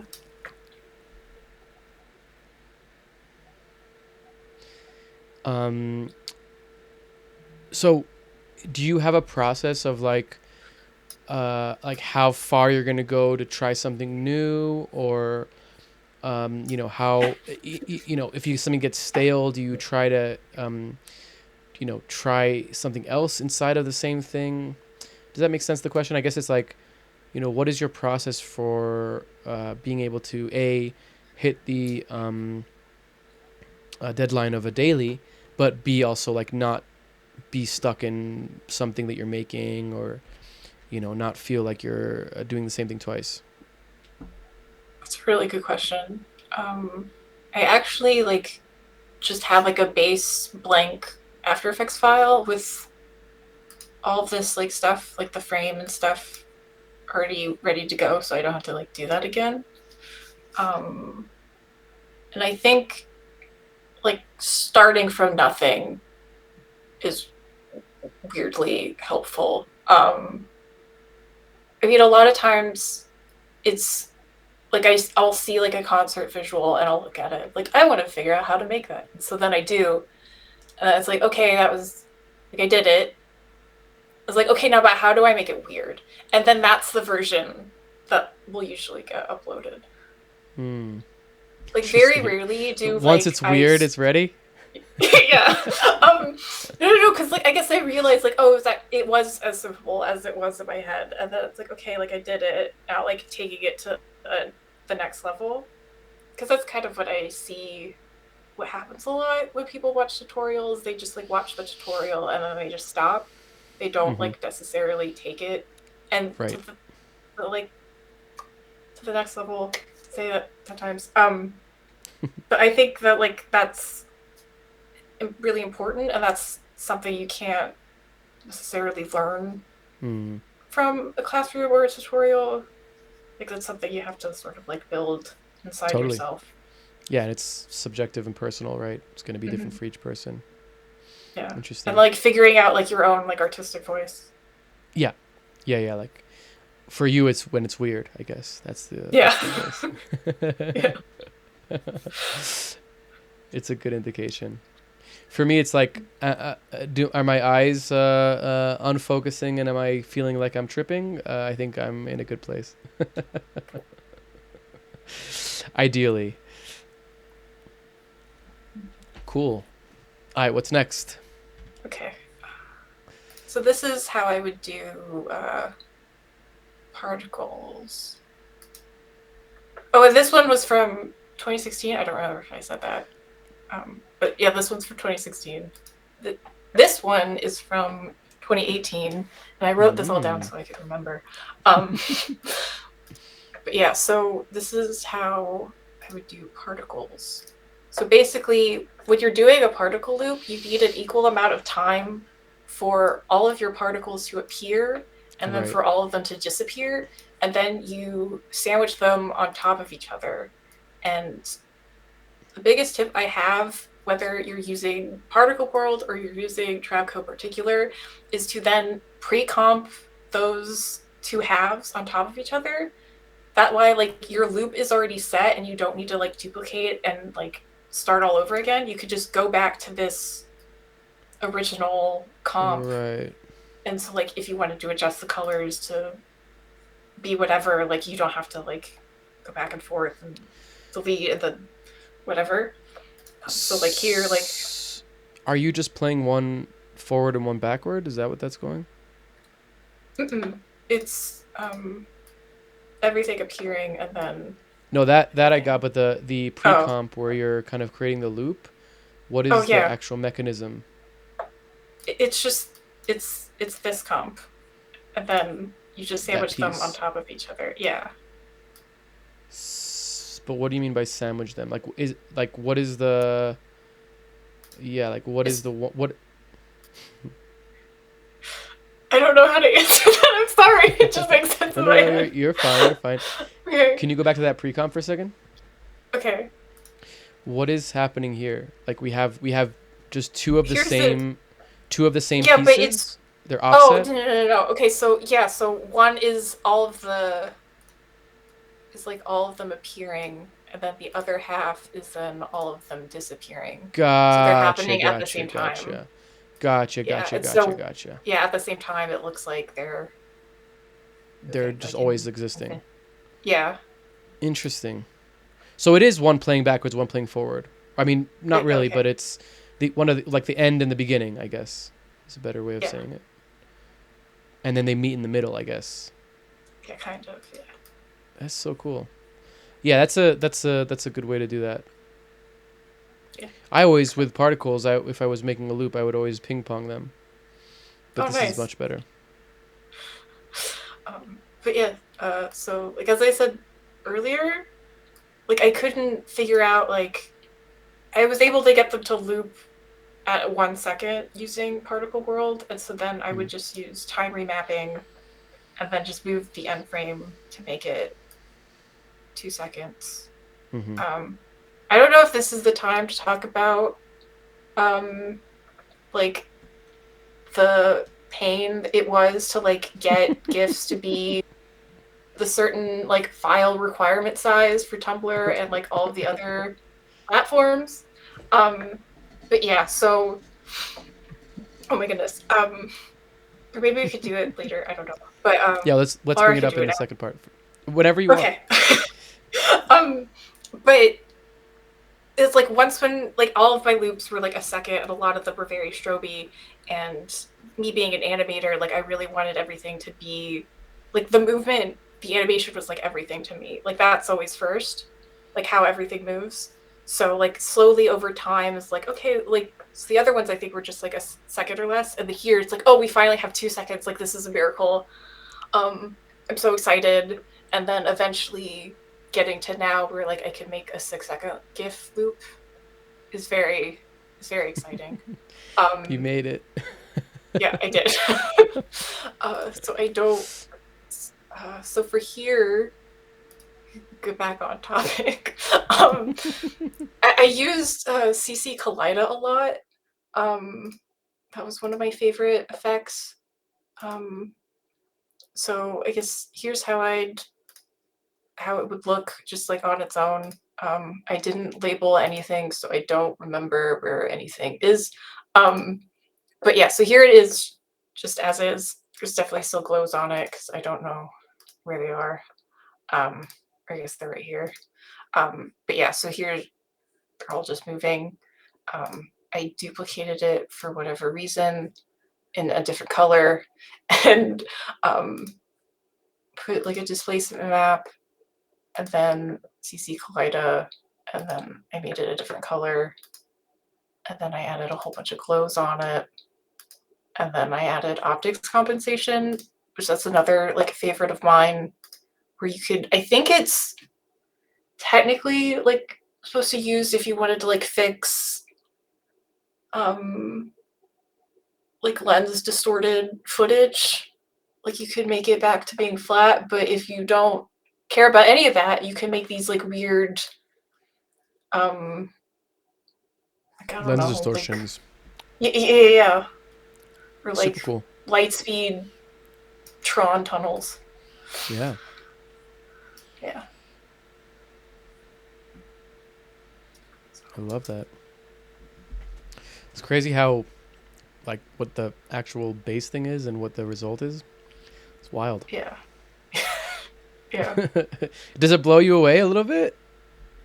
I mean, yeah, because especially as it's been fun like going back and like figuring out like, oh yeah, how did I make any of these? And it's like, oh,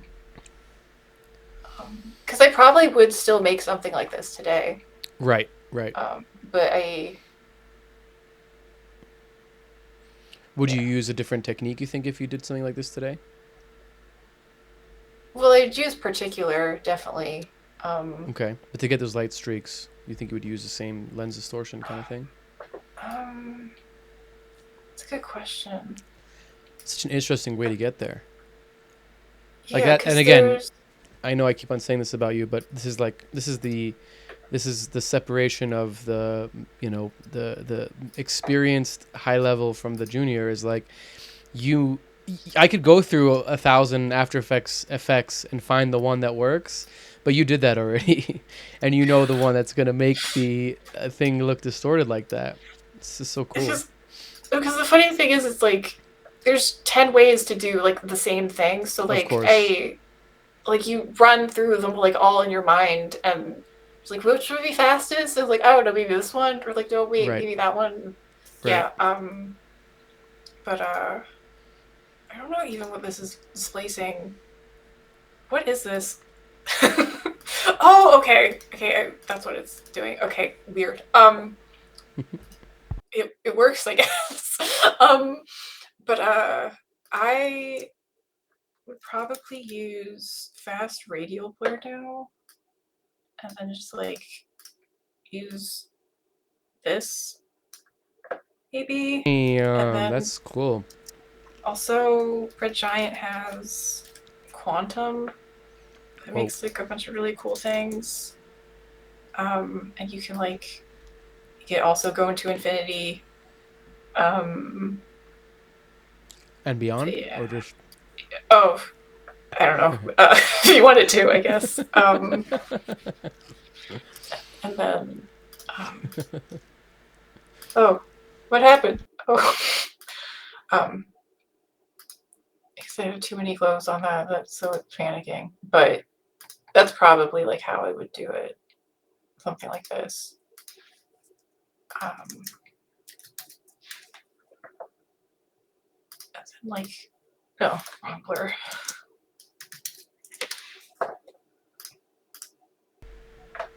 And like have like the accents, and then you can also layer them, make them brighter. Um, and yeah, I don't know why it's exploding, but probably because everything's cyan. But the like the base After Effects Glow plugin kind of sucks, but so I definitely use Optical Glow, Red Giant if it'll load. Um, here we go. It looks crazy now, but it'll be pretty cool later. If I could get it. Like this is what like the Goldilocks part of everything is. Where like everything goes kind of crazy. Well, this is definitely crazy.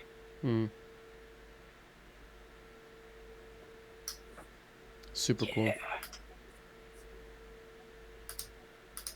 And then you could like adjust the vibrance, and then you can also play with like the different color channels, the glow, which based on the default colors I already had, like I don't think it'll show up, but no, it didn't do anything. But yeah, it looks nothing like it, but it was basically how I would go about it now.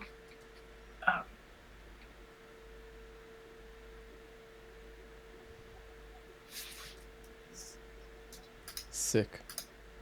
Yeah. I like that. Mm. But yeah, with particular, there's a lot more control of how fast your particles are going. So like that's another like big benefit. Than like using like the time remapping trick. Because you could like still have like a 1 second loop and it be like super subtle and just kind of like ethereal.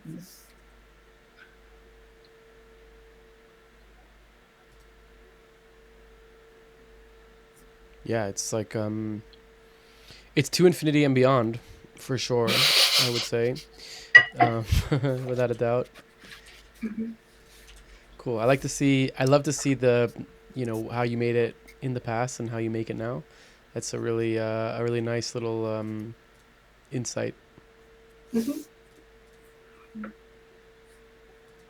But I could also like show you like how I have everything set up now. I might need to.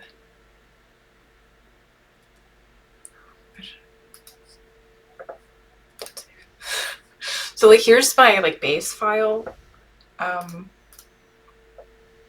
of everything. So like you can't tell because it's black, but so I have my frame, I have my noise layer, I have like a vignette shadow tint, and then the film scratches, like a vignette blur, a mild camera shake, and then this is just the like a placeholder for the glows. So it's like already there, so I don't have to like make Mm-hmm. another adjustment layer.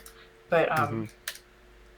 I would just like start with a solid, and then I don't know. Did you want to see particular, Yeah, for or sure, could you for like sure, for do sure. anything? Yeah. Because we could do anything. So I would just automatically like pre-comp it, and then open it up, and then because this is like a 6-second comp, you need to double it. So I just make it 12. Um, and then I would add particular.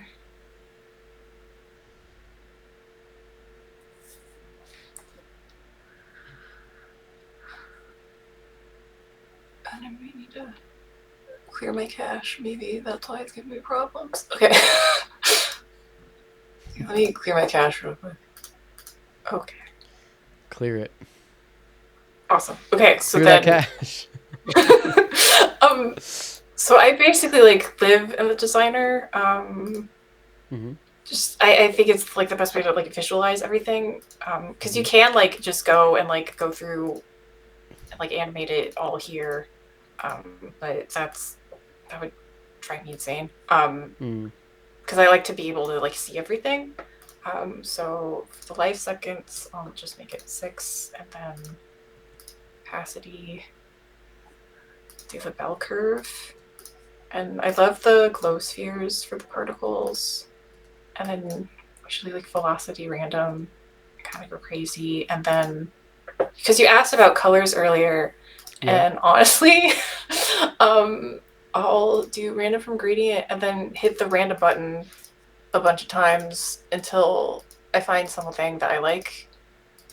Unless I have like sort of an idea planned out in my head of what I want it to be. Mm-hmm.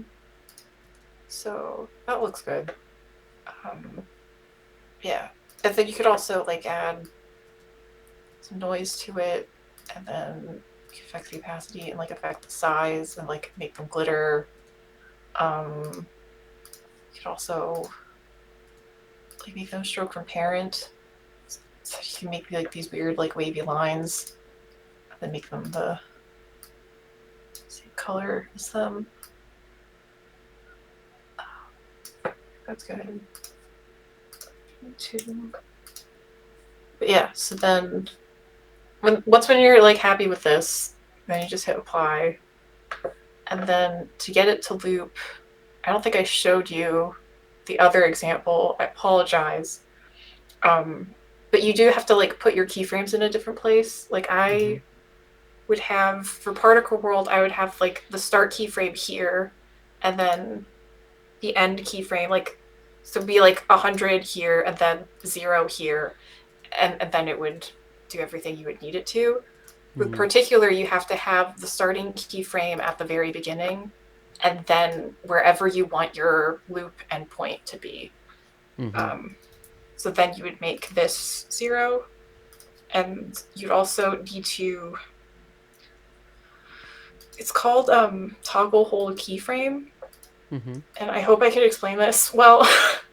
But you're basically saying like you want it to stay this value consistently until it hits to the next keyframe, and then it'll stop. Right. And then if they're not all fully gone, all of your particles disappearing, you could just like do a simple like opacity keyframe thing. And it's chill. It's fine. Yeah, nobody will know. Yeah.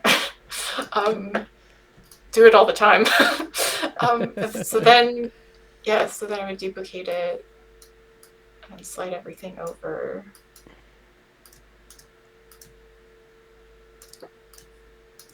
And then pre-comp it again. So yeah, so like I have similar to what you were doing before as well. Mm-hmm. And then this is when you just like go crazy. So I think I kind of want to play with fastware again. I think that was fun. And then I don't know what else I want to do yet. But you could also like change where you want the radial blur to come from. Mm-hmm. You can do a bunch of crazy things. I think I want to keep it centered though. And then I don't know if I should make background different. Because most of them have like a black background, and that's just for the sake of simplicity. Yeah. And like how GIFs work, like they really don't like having a lot of colors. Yeah, they get kind of like degradation. Yeah, and like it will just like explode your file size. And like you really need to like find that like weird sweet spot. And I name all of my layers now. But yeah, so do optical blow.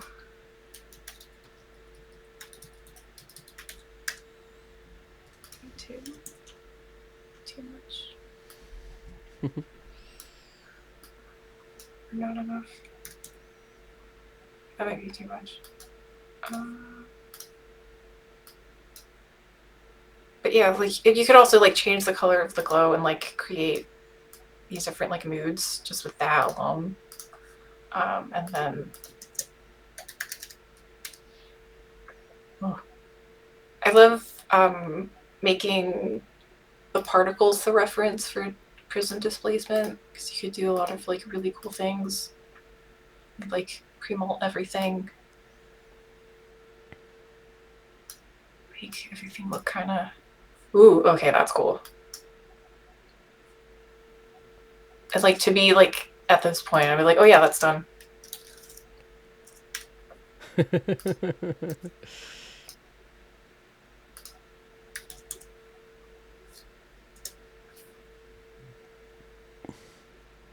Can I post this tomorrow? Of course. Okay, nice. You're asking me for permission? Well, I didn't know if you wanted this to be like an exclusive. No, come on. Okay. That will be $100. I love it. So it's as simple as that, is it? Yeah, kind of.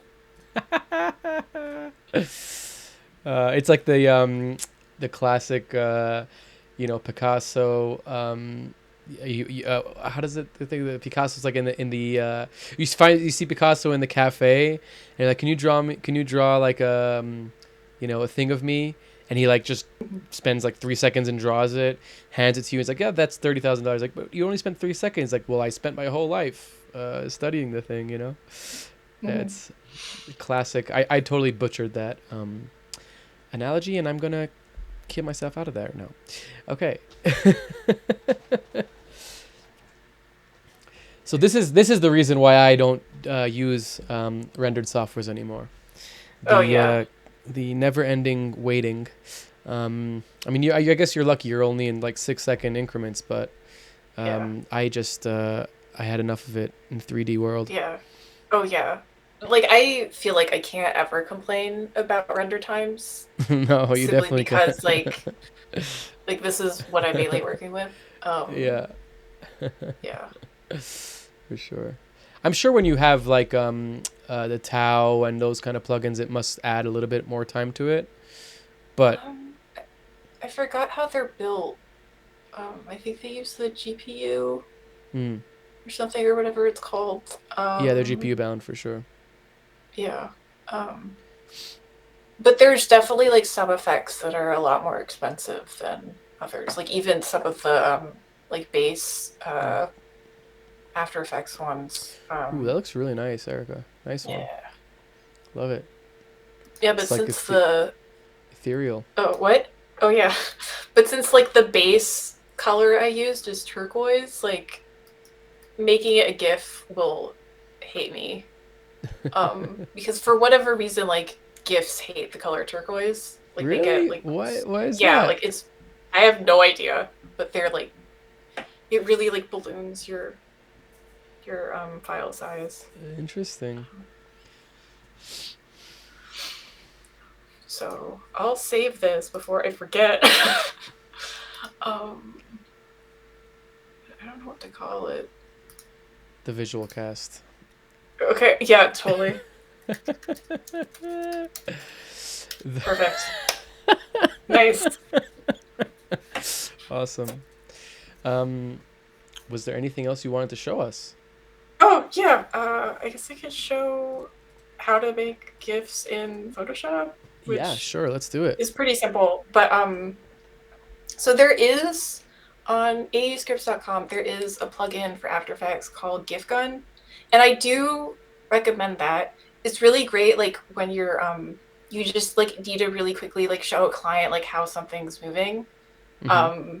But I wouldn't recommend it for like final delivery. Like it's I guess it depends on what you're doing. 'Cause I definitely prefer Photoshop because with GIF Gun you can't see what it will eventually look like, but when Mm-hmm. you're using the Save for Web menu in Photoshop, like you can. Mm-hmm. Um, and when that loads, Awesome. you'll see what I'm talking about. Okay, yeah, because so this is kind of what I stumbled upon through trial and error. Okay, so you uncheck transparency, and then I found this sweet spot for dither to be 88%, and then you just play with velocity until you get your GIF to be under 10 megabytes, because that's the file size limit for Tumblr. So yeah, and Interesting. this also, yeah. So you basically load the GIF into Photoshop Yeah. and Oh, then yeah. I'll render it out as like a MOV at 500 okay. by 500, So and you'll then literally make the bring that. GIF in Photoshop. Interesting. Hmm. Hmm. Wow. Because you can render a GIF from After Effects, right? Yeah, with GIFGun, that plugin. That's what you were But saying. Gotcha. yeah, There's no native. There's no native GIF in After Effects. not that I'm aware of. Huh. Interesting. Um, I did not know but that. I prefer it this way because I could see how You can it's preview it. distorting. Yeah. Yeah, and sort of get it to be kind of what I intended. Um, but yeah. But depending on like the other variables you have here, like if you set it to pattern, it'll look smoother, but like it'll be a larger file size. Mm-hmm. It'll also like take forever to load. Um, but hopefully you could like see the difference, and it'll be worth it.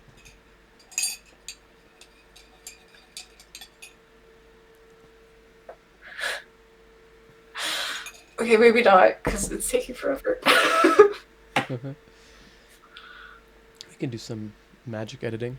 Okay, yeah. Okay, so here it looks a lot smoother, Mm-hmm. bit. But yeah, I definitely prefer diffusion. Just out of sheer trial and error. Mm. These are like other things you could do. You could also like change like how many colors it would be, and like. But I definitely want to like do full color as much as I can. Yeah. And that's pretty much it. That is awesome. Super cool to see you in your element, see how you do things. Um, yeah, I learned a lot. I am somewhat inspired to go back to After Effects. Probably won't do it, but I I actually stopped my Adobe subscription this year because Oh, nice. I just have Substance Painter, but I don't Cool. I use it anymore. Yeah, because I just don't really. I moved to DaVinci for editing Hmm. from Premiere. Hmm. It was a pretty, I've been using Premiere for like 20 years, so it was a pretty Hmm. hard shift. But once there's like a few little things that I got over, and then yeah, I really just don't use After Effects for years, so I really haven't had a need for it. Fingers crossed that I won't have a need for it, but yeah, I save a nice $400 a month or whatever it costs. What Yeah. is it, $400 a year or something? So I can't complain about that. But yeah, no, I truly am amazed by your ability to create such amazing and beautiful animations in a software like After Effects, and the way that you make it fun and enjoyable. Like you're obviously totally enjoying your process, which is super important. Um, and it's awesome. Thank you for sharing all that. I really appreciate it. Of course. One other funny thing was a lot of some of my older GIFs, they were made like with glitches that were unique to my old computer. So if I were to open those files again, like on my new Mac, they just wouldn't. They're kind of like lost Interesting. in time. Right. You'd have to Yeah, build your old computer again. yeah. That would be a crazy, like, it's like in 10 years we're like all on quantum computers or whatever, and you're like, these computers are too good. I need to build an old analog computer. Maybe not Or 10 like years, it, but in 20 years or 30 years, whatever. yeah. Because I started making GIFs on my old like college MacBook, and then I got a late 2013 iMac, and I used that for like 9 years.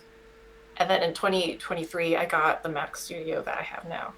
Mm, nice. Yeah. You have the little one, the little cube? Yeah, yeah. Nice.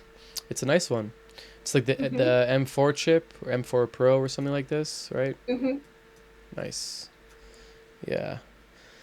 Nice. I'm not a Mac person, but I used to be very anti-Mac, but I think Hmm. since the unified chips, it's hard for me to be anti-Mac because that's just a great innovation of having the GPU and CPU on the same chip makes a huge difference to everything. And actually, AMD just released one for PCs that is a unified chip, and it's definitely the way that computers will go for sure.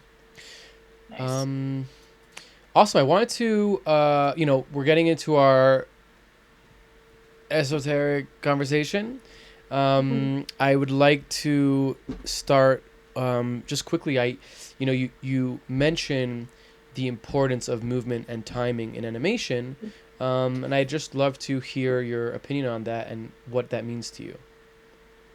Um, it's I guess mainly it's I don't want it to be like too stroby, and like just something like creating something like soft and ethereal, and like because I always wanted my gifts to be more like moving paintings, Mm-hmm. and like something that you could like see like have on your wall and just like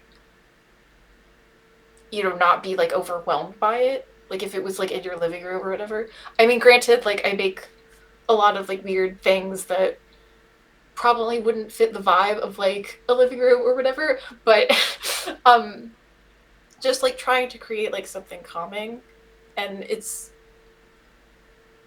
like, and you could do that with color, and I try to do that too, but like I think that's something like people don't really think too much about. I mean, Mm. it's kind of like the difference between like a high tempo song and like a low tempo song. Like you have those like, and like everything in between, and like you would do like a certain BPM based on like what you want people to feel, because there Mm. is this like weird relationship between music and animation. Um, Mm. If any of that made sense. It made total sense. Yeah, it made total Okay. sense. I'm just thinking about where else to take this. So we talked about your concert visuals. We talked about your Patreon. This is a little bit of an interesting one. You know, there's in animation there's rhythm, right? This is what you just kind of Mhm. said. And in life there's also rhythm. Do you Mhm. find that there's like a mirror to these things? Do you find there's like a dichotomy kind of existing as one in these things? Yeah, sure. Because I mean, animation is just physics. Right.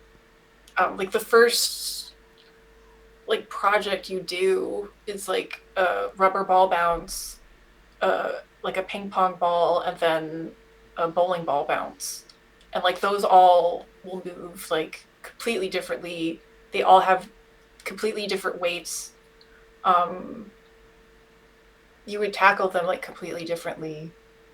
Um, and like you could even see it like when you have like slow mo footage, like the Right. give it'll have, and then like a rubber ball would have, and then a ping pong ball wouldn't because it would just like shoot off into space, and then like a bowling ball will just like clunk.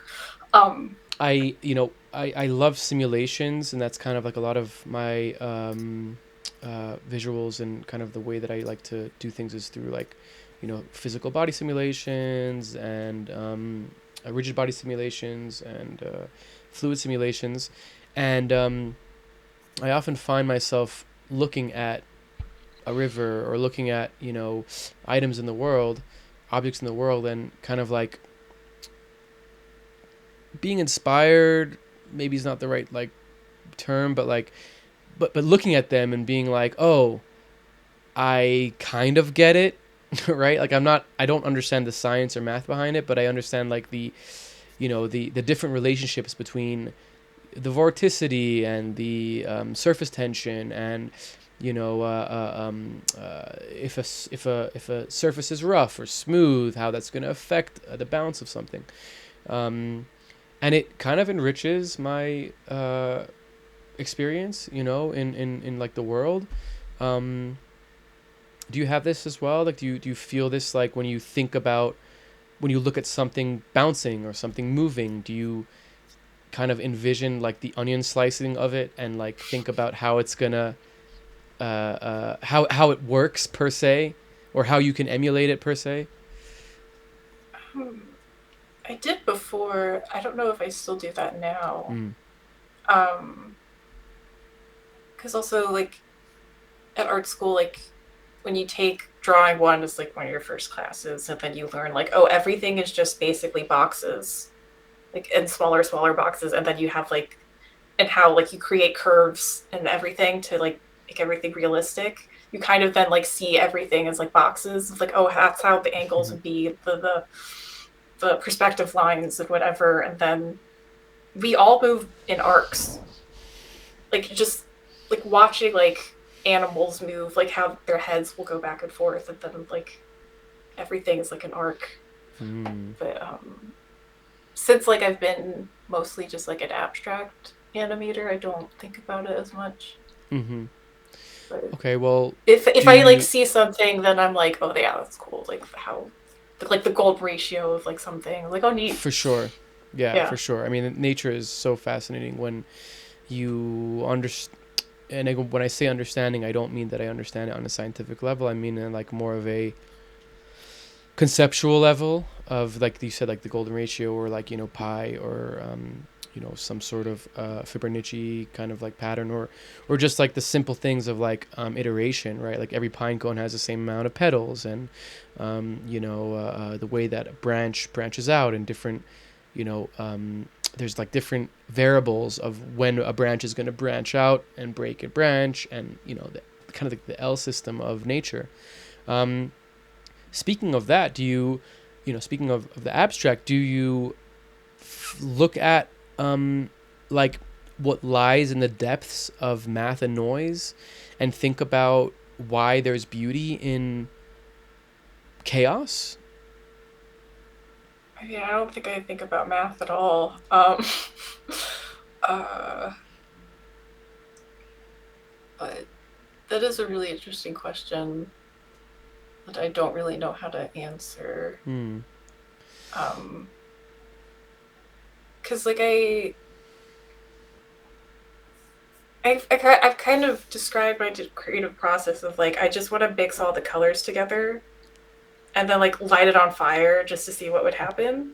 Mm-hmm. So like I guess that's chaotic, but Mm-hmm. um Well, yeah, let me ask I you don't really this: when know you start from a noise pattern, right? Like a lot of abstract art, especially digital art, is going to be starting from a noise, from some sort of, you know, algorithmic generative noise.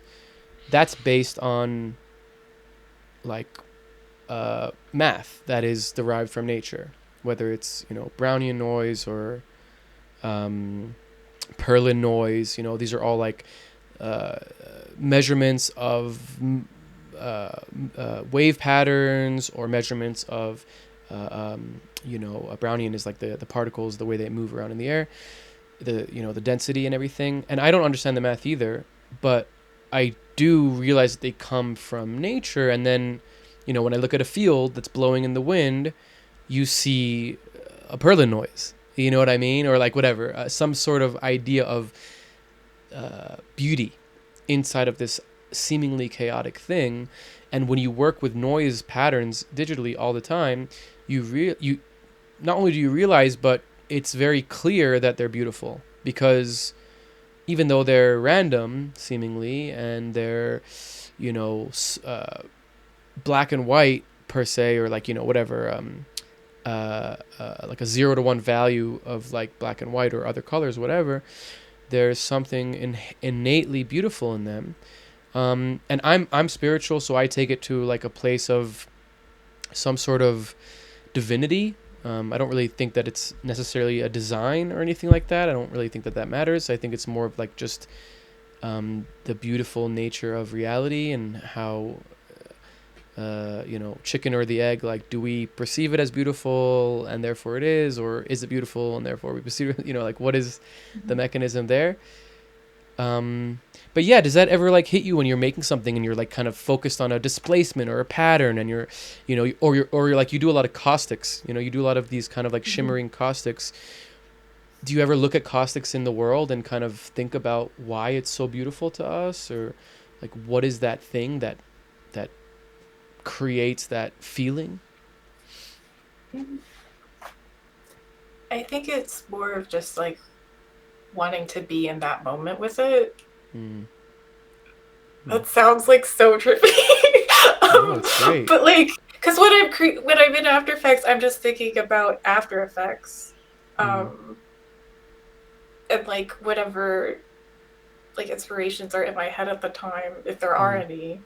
Mm. Um, like when I see water reflections, I'm not necessarily thinking like, oh, that would make a great GIF. It's For more like, sure. oh, that's so pretty. Right. Like, oh, that's like so beautiful. And like maybe I could think of like how I would do that, but it's more of just like appreciating what's already just like there. Mm. That's beautiful. It's so it sounds so crazy. No, it's exactly what I was hoping you'd answer with. But yeah, I mean, I think that's kind of cool. Like, another kind of segue into what it means to be in the flow, right? Because you're in After Effects, you're in your zone, you're having some sort of wanting a need to express yourself through your art, and you're finding the different things to do it. And maybe when you get into like a caustics world, it triggers something inside of you, but it's momentary, right? It's like it's just in the moment. um, do you feel like you're in the flow a lot when you're working on After Effects, or is it just so natural to you that it's kind of like almost blasé to be in the flow? No, there's definitely like a flow, I'd say. Because I kind of don't like thinking too much about like what I'm doing, and like Mm. this was definitely like a unique example because I did show how I would make things and how Mm-hmm. I did in the past, but like I typically don't really like thinking about it at all. Like I think Mm. over analyzing myself, then I'll become um Critical, maybe. yeah, like this critical and like I wouldn't ever post anything. Because when you have that like Right. daily, like I have one day to like make something. Right. I can't second guess myself. And I have posted stuff that I do think sucks. But it's like that's the best that I did that day. Mm-hmm. And like that still has value. Mm-hmm. Um and yeah, so I don't like to think too much about it. Mm. Because it can like take away from the creative process itself. For sure. For sure. Yeah, self-critique can be crippling, but it can also be like super constructive, right? Like there's definitely like a thin line. Um, and that kind of shifts me into asking you about what you mentioned a few times about depression and anxiety. You know, um, is there, and this is obviously like a very broad topic, and mental health is something very important to me in general, and I don't really want to like put you on the spot or anything like that, and I feel like it's not even necessary to like go deeper into detail. I think that what could be constructive is thinking about how does, and this is maybe take your time with thinking about this, but how does self-expression and being an artist and creating things help with your depression or help with your anxiety, if at all?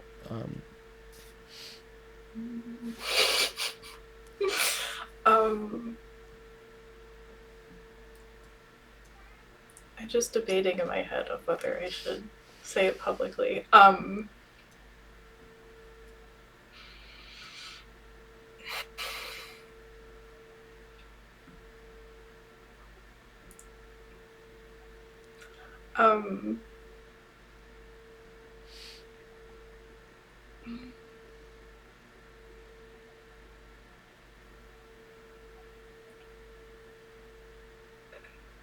I don't know the right words to say. Mm,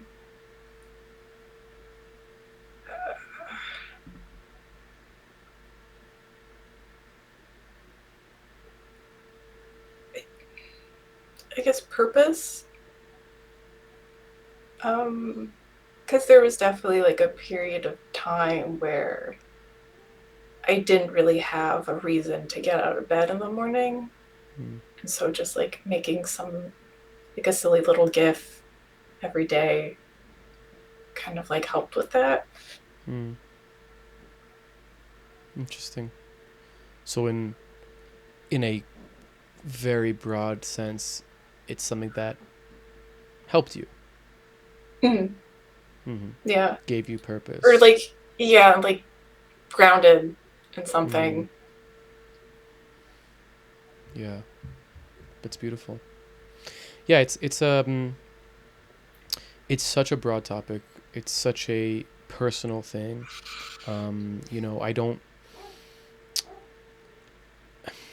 Everybody has like a different way of expressing their negative emotions, or their quote unquote dark side, whatever. Um, and it's funny, like I battle with anger. That's like my darkness, um, and I've never been able to like figure out a way to utilize art to transmute that darkness inside of me. I have had moments of sadness, like my cousin committed suicide like 6 or 7 years ago. I'm Uh, so sorry. Thank you. And like the way that it helped, like something that really helped me was I sat on the computer and made like an animation for her, like in her memoriam, and it was a very healing process because I could, and it was one of the first times that I had used like my art in a way to express myself, to release this feeling. Um, whether in the past, like if I was sad or angry or something and I sat and made work, it didn't look good or it didn't come out good. There was like, I didn't know how to focus that energy into something productive or something like, with value, quote unquote. And I'm just saying that in the sense that like, I feel like it's such a subjective and personal experience when it comes to how art can save us, or each one of us, how our expression can save us. And like for me, the thing that art saves me with is when I get to perform, when I get to VJ, and in a much more broader sense, when I get to be on a set and I have like a position of responsibility with other people, right? Like I have a technical supervisor or a virtual production supervisor. There's like this supervision that I'm in charge of people and making sure things work and problem solving, that I get into this like experience that feels very similar to like when I'm performing as a VJ. And those moments in those places, if I'm having a hard time or feeling down, they always elevate me out of that, because there's something in like the I would say probably, if I'm, this is like a psychoanalyzation 101, but if there's the moment where I'm like where I'm needed in a, abstract sense of like, if I'm VJing, I'm needed to express the visuals, or if I'm supervising, then I can like get out of this moment of like self-pity maybe is like a very general thing, but like self something, whether it's self-pity, whether it's self-deprecation, or whether it's just like feeling bad when I shouldn't because I have a lot of nice things in my life. It's like those switches, that we kind of get into, like not wanting to get out of bed in the morning is a very good example. And and I just like feel like it's so personal for everybody, like where the art touches them. But I feel like when you're a creative person or when you're involved in that kind of world, it does save you in some way, in some fashion. And it's always interesting to see like how and for somebody and in what capacity. Yeah, because the whole like, I don't know if like tortured artists, but like the idea that you need tragedy in order to make your art, I wish would die. Like I hate it so much. Like you use art to get through the tragedy, you don't need the tragedy to make the art. I agree. That's very potent. It's so true. It's so true. Like, it's like clear, like I it's the same thing like we were saying before with like the starving artist. Like you don't have to go through that experience to be great, and you don't have to go through that experience to like, there's no like gatekeeping. Like you don't have to have hit, it's like you don't have to hit rock bottom to realize you have a problem. You know what I mean? There's always that like thing of like, oh yeah, you have to have the worst thing happen to you to realize that you can also just have like a really bad day and be like, okay, well, I need to fix this or something like that. Yeah, I think that's such a great quote of you don't that art is going to that art can help with the tragedy instead of needing tragedy to make art. I think that's really potent. We're reaching the end here, and I'm sorry I kind of left the two most triggering topics for the last moment, but that's how these things go, I guess. I think we can definitely end with this, and I would love for you to just give us a little bit of an anecdote or something inspiring for other young artists, for women in art, for something that can, a experience, a story, some sort of. You're very good at those one-liners, so even a one-liner. What is it? What is it like being a woman in this field of let's say motion graphics, let's say visual arts in general, and yeah, how has it been for you? What is the experience like for you? There's so much. um, I think, I guess advice would be, maybe it could be gender neutral, um, but especially like you need to learn your value and like your boundaries like fast, because there are people who would love to take advantage of that. And once when you do stand up for yourself, they'll never want to have anything to do with you. And that's a weird good thing. um I've been thinking a lot lately about the difference between perfectionism and vision, and just how perfectionism is the negative and vision is more of the positive. Because like perfectionism, you're putting your value into this thing, to this art, movie, song, album, whatever. It's closed off. Like you're not open to like any outside ideas. It's very singular. This is about me and like what I bring to the table. It has to be perfect and blah blah blah blah. But like vision is so much more open and collaborative,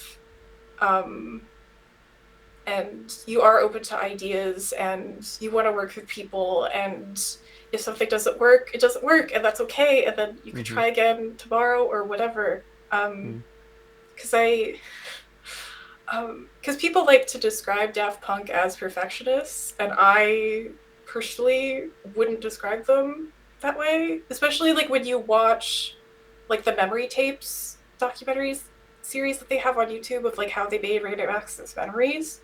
And like the way like everyone talks about like working with them, like I feel like they have more vision than they are perfectionists, because they were just like so open to like everybody's ideas of like, oh, let's try this way, like, oh, let's try this guitar, like, okay, neat, like, oh, what if we like put like that first with this chorus and then we have a song. And like that's I wish the focus was more on. And that's also like really tricky when you're working in the music industry with like a wide gamut of strange personalities that I don't really have patience for anymore. You don't have patience for collaboration, or for just No, different people? I don't have patience for like narcissism and insecurities and like ego. No, it needs to be this. Right. Because I'm a genius. And it's like, no, you're just an asshole. Right. Right. Yeah. Yeah, for sure. I mean, that's like kind of in the corporate world, it's always like, it has to be like this. And you're like, why? And like, oh, that's because I want to get this raise. No, that's what it's always been done. It's like, well, that's a terrible excuse. It's stupid. For sure. Super great point. Yeah, perfectionism is the killer of, what's that quote? Such a great quote. The perfectionism is the killer of doing, or something like along those lines of like, yeah, if you're always trying to be perfected, if you're always trying to perfect something, you'll never do anything, right? And then there's probably a flip side to that of like, you want to try and strive for perfection, but know where the limit is, or know where your boundary is, or know where your balance of give and take is, or know where your vision is. Be a perfectionist with vision. That's the title of the episode. Very easy. Oh no. That's how I wanted. Erica Anderson, a perfectionist with vision. Oh no. Well, it was so nice talking to you, and I feel like we have scratched just the surface. I'm gonna have to bring you back on at some point so we can dive deeper into these topics. I feel like there's a lot more for us to unpack there. But yeah, I really, really enjoyed talking to you. You're such a breath of fresh air, and interesting, and super, super smart. Yeah, thank you for taking the time. I know it was challenging, and I very much appreciate you making that effort, and I hope it was good for you too. Please check out all of Erica's work. Go to her Patreon, subscribe to her Patreon, follow her. Is there anything else that you want to share with us before we go? Yeah. One, I guess, funny anecdote about making GIFs is that, or at least dailies, is that I've become mildly superstitious about them, especially what I post on January 1st. Because on January 1st, 2020, I animated a meteor flying through space, and that somehow became prophetic. So I'm not saying I caused 2020, but I don't think I helped. So like now they're all January 1st. It's super positive, bright colors, just joy. Trying to manifest anything. Please make the colors pretty, Erica. We need good stuff. That's awesome. I don't know if that's the best thing to end it on, but